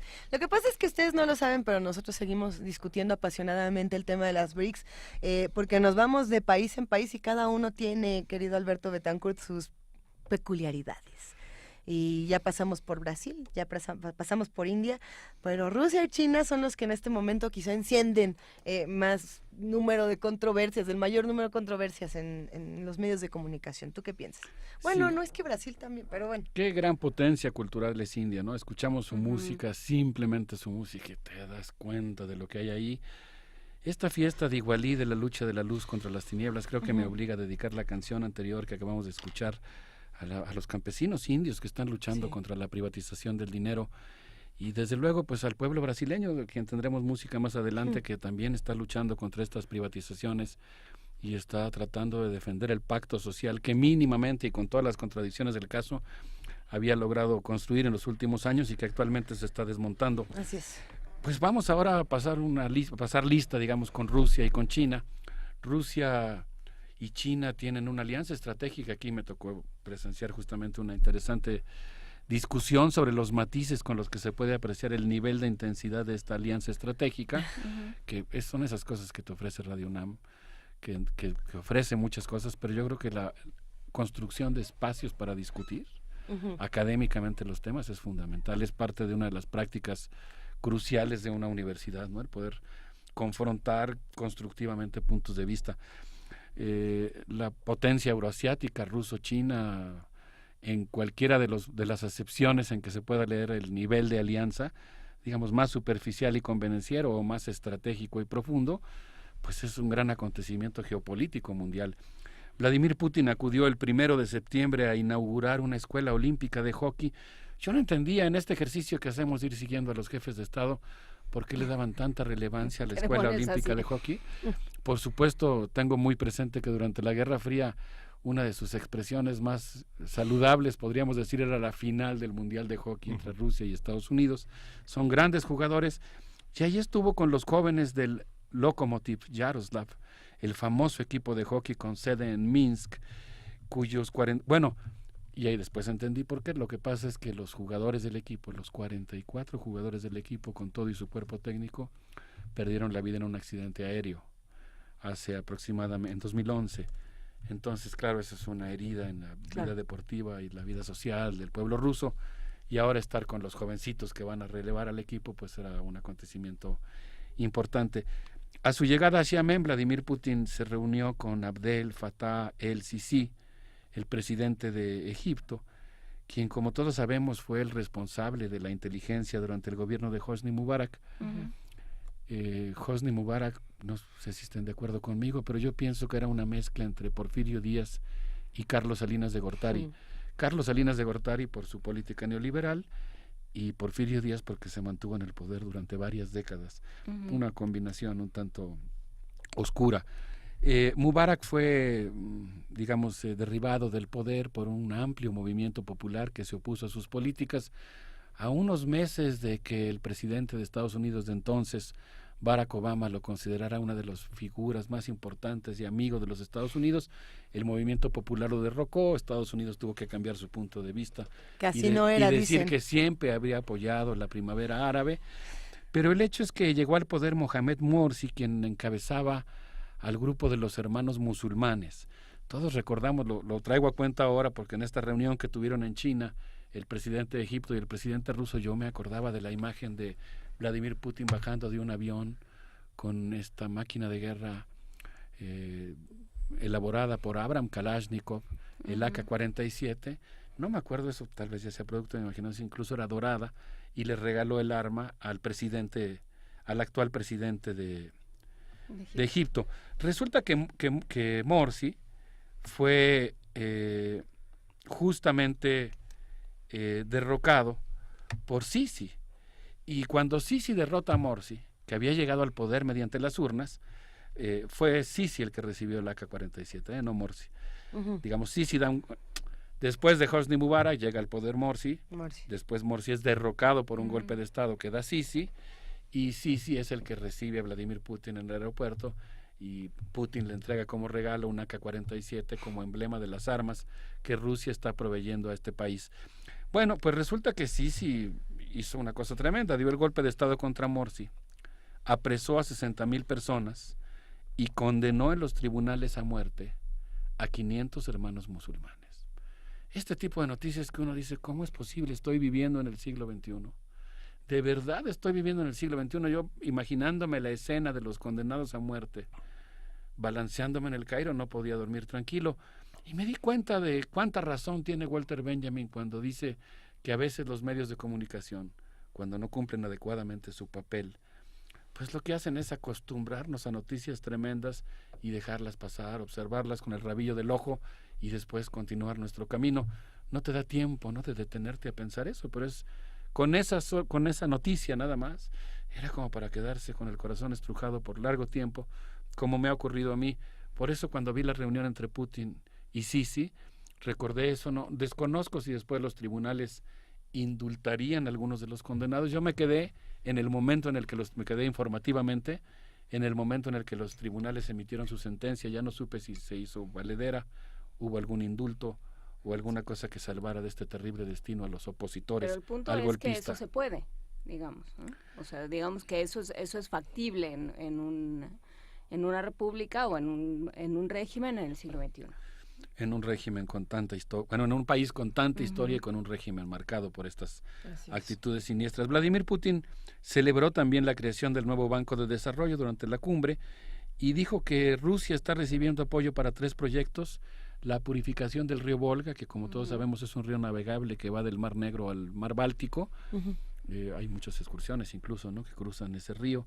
Parece que actualmente está muy contaminado y pues ahora el Banco de Desarrollo del BRICS permitirá que Rusia purifique las aguas del Volga, la reconstrucción de edificios del Poder Judicial ruso y la digitalización de información del Poder Judicial.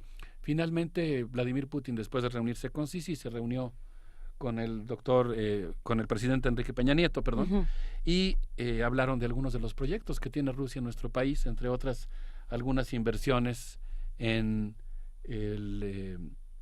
el Golfo de México en petróleo.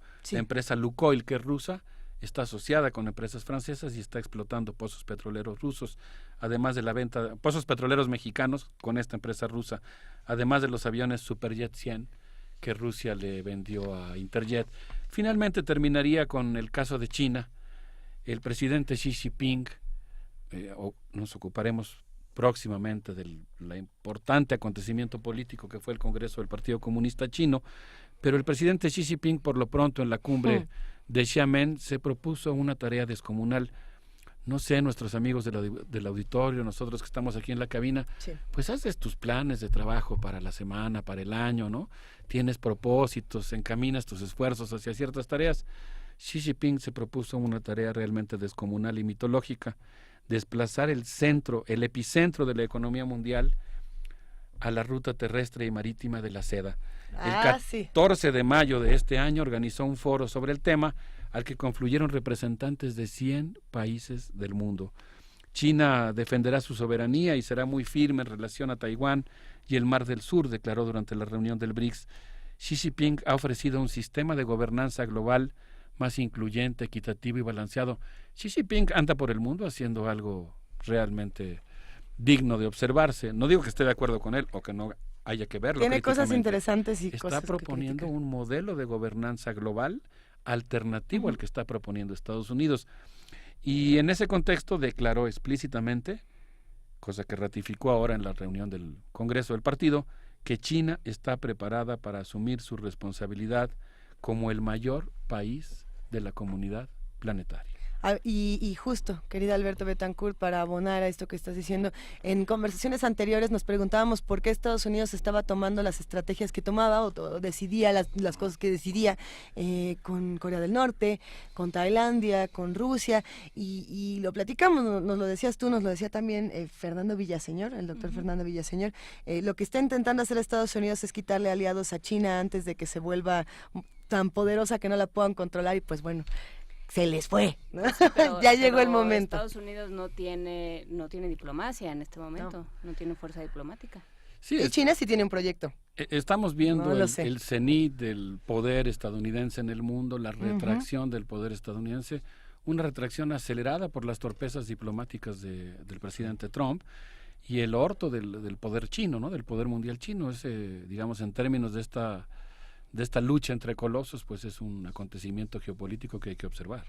Ay, sin pues, duda. Vamos a tener que seguir con todo esto, Alberto. Sí, ¿les parece bien si nos despedimos con una cita rápida de lo que hizo Xi Jinping? Xi Jinping se encontró con Putin, le dijo que le daba mucho gusto y que había escogido como lugar sede de la cumbre un lugar donde hay una estatua del poeta ruso Mikhail Lermontov en Xiamen, China, y recordó una poesía del mismo, que yo voy a leer la traducción que hizo Aldo Miraguirre sobre la misma. Es una poesía que se llama La Vela y dice: las olas danzan, el viento trina, el mastil rechina, cruje, y la vela no busca la dicha, pero de la felicidad no huye. Abajo las corrientes mansas, arriba del sol la luz dorada, ay de la vela que ansía tormentas y solo en ellas encuentra su paz. Poesía necesaria. Qué maravilla, Alberto Betancourt. Pues muchísimas gracias. Eso, así está el mundo en el que estamos en medio de una tormenta, y suena bien la evocación de Lermontov, aunque obviamente tenemos que mantener un poeta hegeliano, ¿no?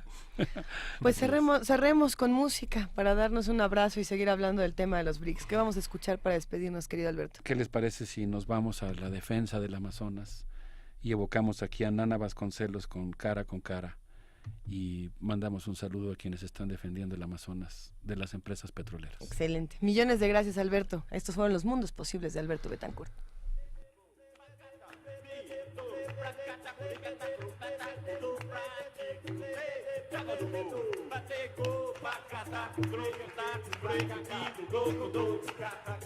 Cara con cara, catira con dororere, catira con dororera, catira con dororere.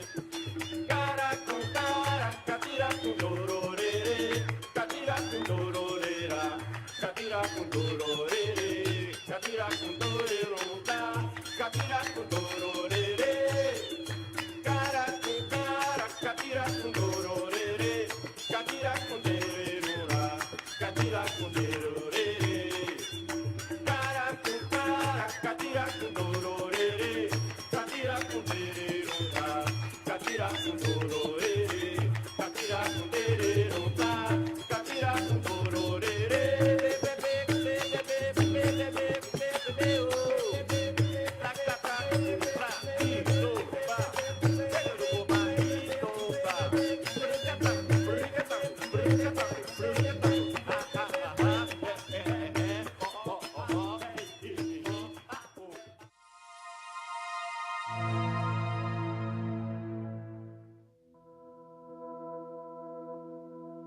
Cuando hablamos del colisionador de partículas, estamos hablando actualmente de un anillo de 27 kilómetros en donde las partículas están chocando a unas velocidades increíbles, cercanas a la luz.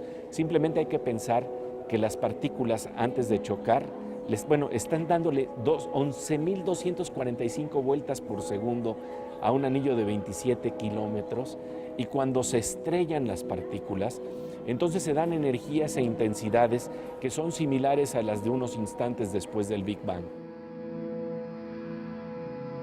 Y lo interesante es que allí aparece un líquido muy extraño. Todos pensaban que lo que se iba a dar era un gas, pero resulta que hay un líquido que funciona de manera superfluida, con la coherencia de un cardumen, con prácticamente cero viscosidad. Esa sopa primordial le llaman una sopa de quarks y gluones. Y bueno, Gerardo Herrera nos va a hablar de ese universo líquido que parece ser una pálida sombra de un universo de más dimensiones, porque lo interesante es que la teoría de cuerdas también plantea la posibilidad de varias dimensiones.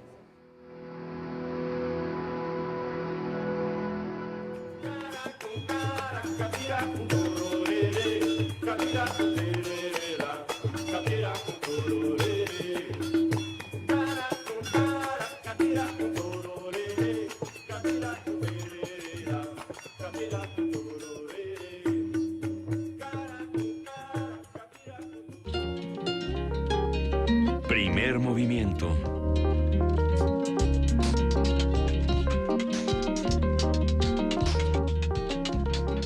Nuestra productora Frida Saldívar cada vez se convierte más en un coach de béisbol y nos hace señales padrísimas. Es como si el hijo que tuvieron Tom La Sorda y Marcel Marceau. No, creo que no nos está haciendo caso, nosotros echándole flores de que es maravillosa y es nuestra querida productora, pero no, mírala, no.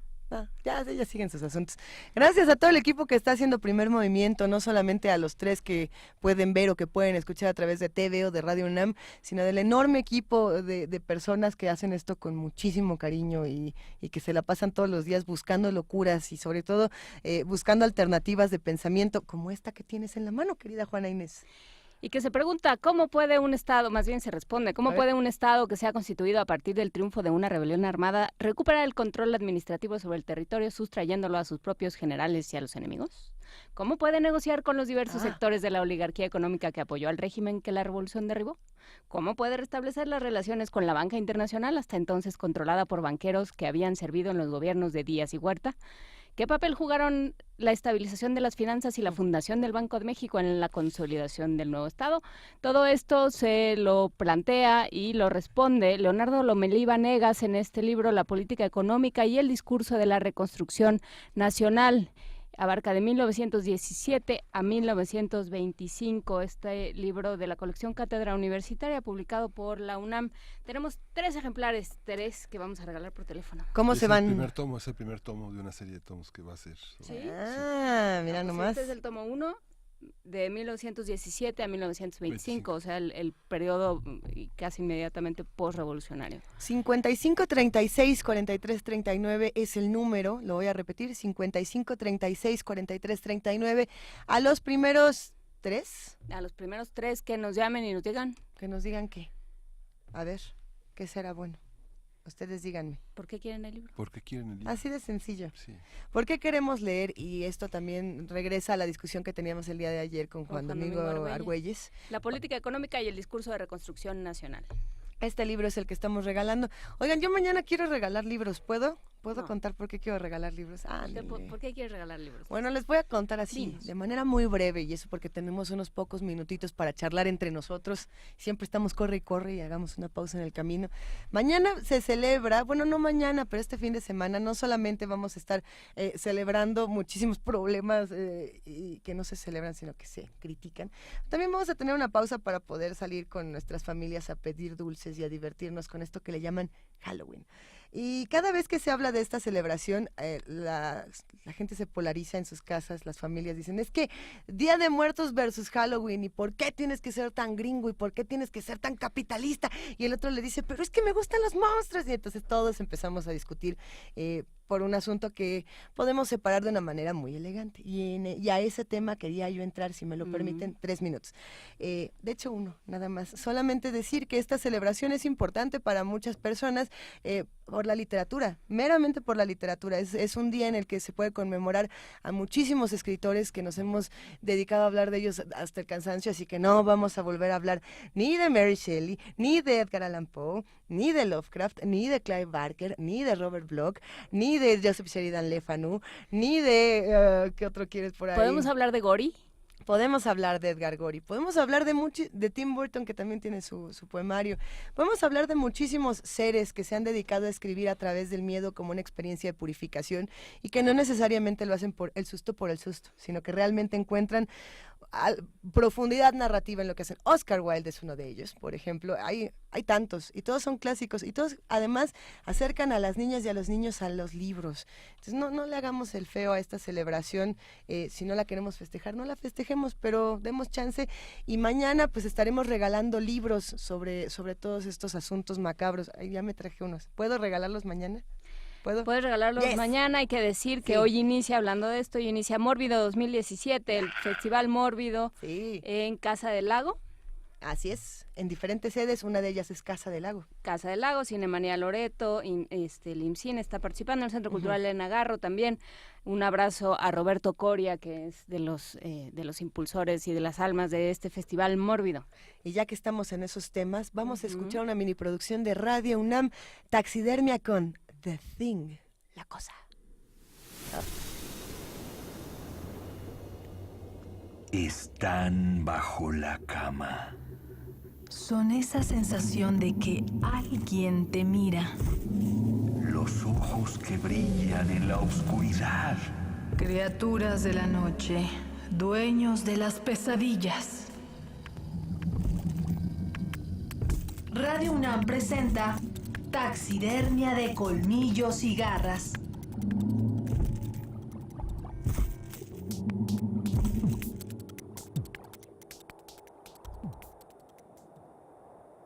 La nieve cubre bien la sangre. Nos encontramos en una base de investigación de los Estados Unidos, ubicada en la Antártida. Afuera del lugar, un grupo de científicos observan a un perro muy bonito que corre a toda velocidad en el paisaje blanco.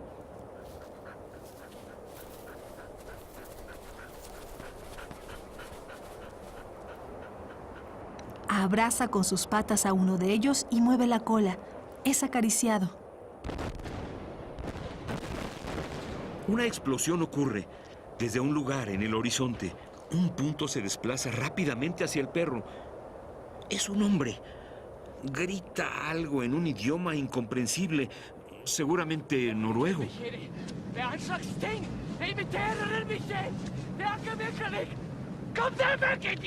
El hombre dispara hacia el canino, pero sin querer alcanza la pierna de uno de los investigadores.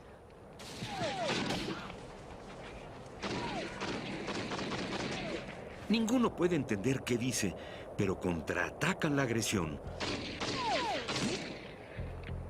El noruego cae en la nieve. Los hombres rescatan al perro. No saben lo que les espera. The Thing.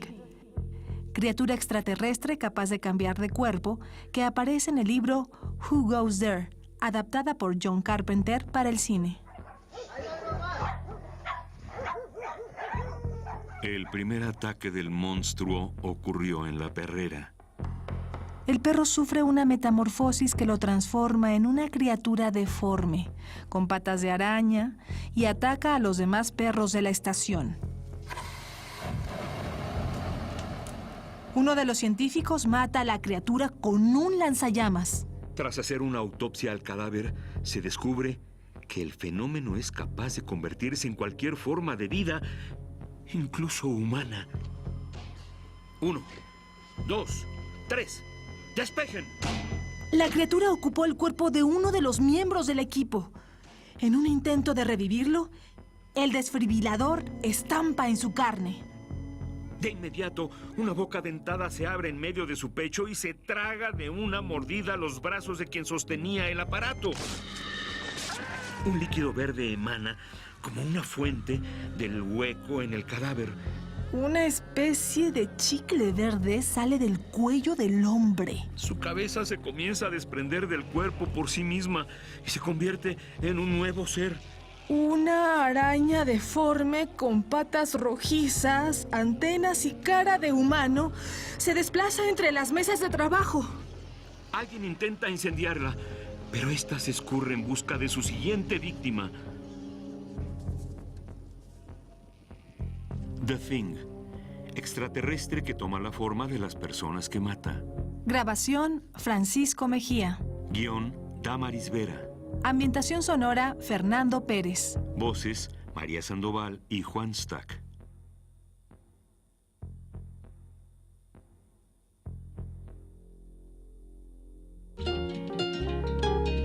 Primer movimiento.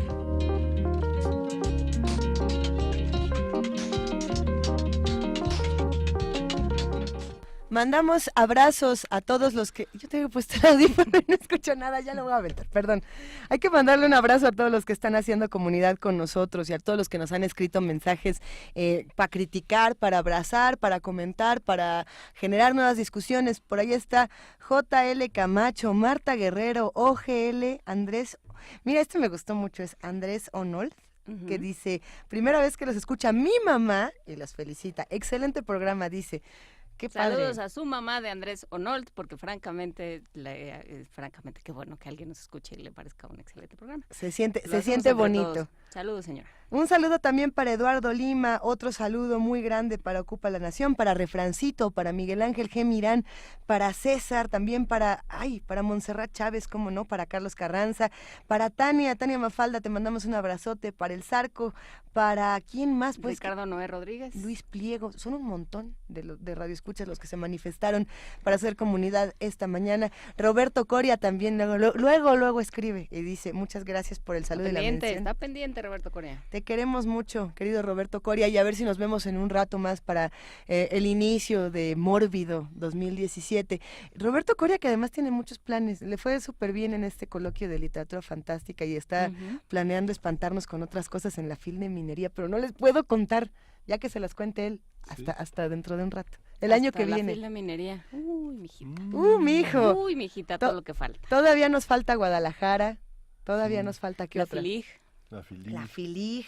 La Feria del Zócalo, ya fue la Feria del Zócalo, ya terminó el fin. Estuvo re buena la Feria del Zócalo. Sí, debo decir que encontrarse a tantos buenos amigos escritores por ahí. Las posadas faltan el 12 de diciembre. Las posadas. ¿Me vas a regalar libros en las posadas? Sí. Bueno. Oigan, ya nos echaron esta música deliciosa. Te vamos a dar colación, que es incomible, pero... A mí sí me gusta mucho. Sabe feo, pero te rompe los dientes. No, oye, qué bonita sensación. Bueno, ya nos vamos, queridos radioescuchas. Gracias por hacer comunidad con nosotros. Gracias por escucharnos en Radio UNAM y por vernos en TV UNAM. Recuerden que este programa está hecho enteramente para ustedes y para seguir discutiendo nuevos temas. Gracias, jefa de información, Juana Inés de ESA. Muchas gracias a ustedes. Ya salieron los ganadores de los tres volúmenes, sí. ¿Tomo 1? Del tomo 1 de la política económica y el discurso de la reconstrucción nacional, de Leonardo Lomelí Vanegas. Jesús Ríos, Ricardo Romero y María Eugenia Verdejo fueron los que hablaron por teléfono y se los llevaron. Ahí están. Gracias, querido Miguel Ángel Quemain. Gracias, Luisa. Vamos a despedirnos con música. Vamos a oír de Bao Bao, Deleng. Dakar fue la capital cultural del África Occidental, la capital musical, y ellos han reinterpretado con sus instrumentos la guitarra acústica, todo el saxofón, la música cubana que se escuchaba en esos momentos en su país. Y además el domingo es el concierto de Discos Corazón, como nos señala Frida. Ya mañana les vamos a contar que tenemos sorpresas. Espérate. Dice Frida, no, ¿cuáles? No es cierto. ¿O no? Y quédense escuchando.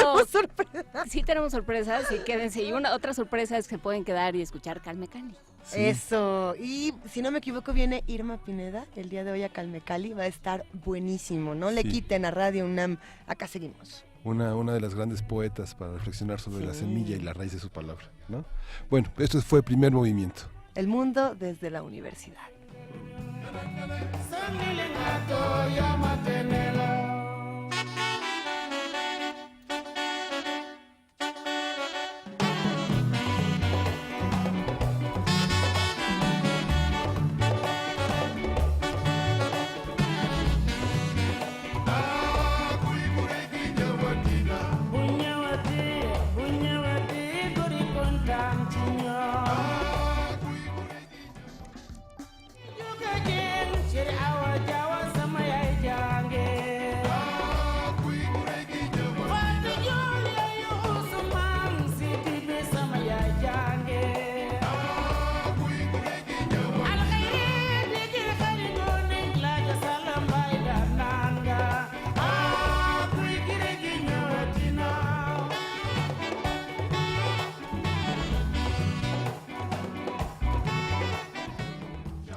Radio UNAM presentó Primer Movimiento. El mundo desde la universidad.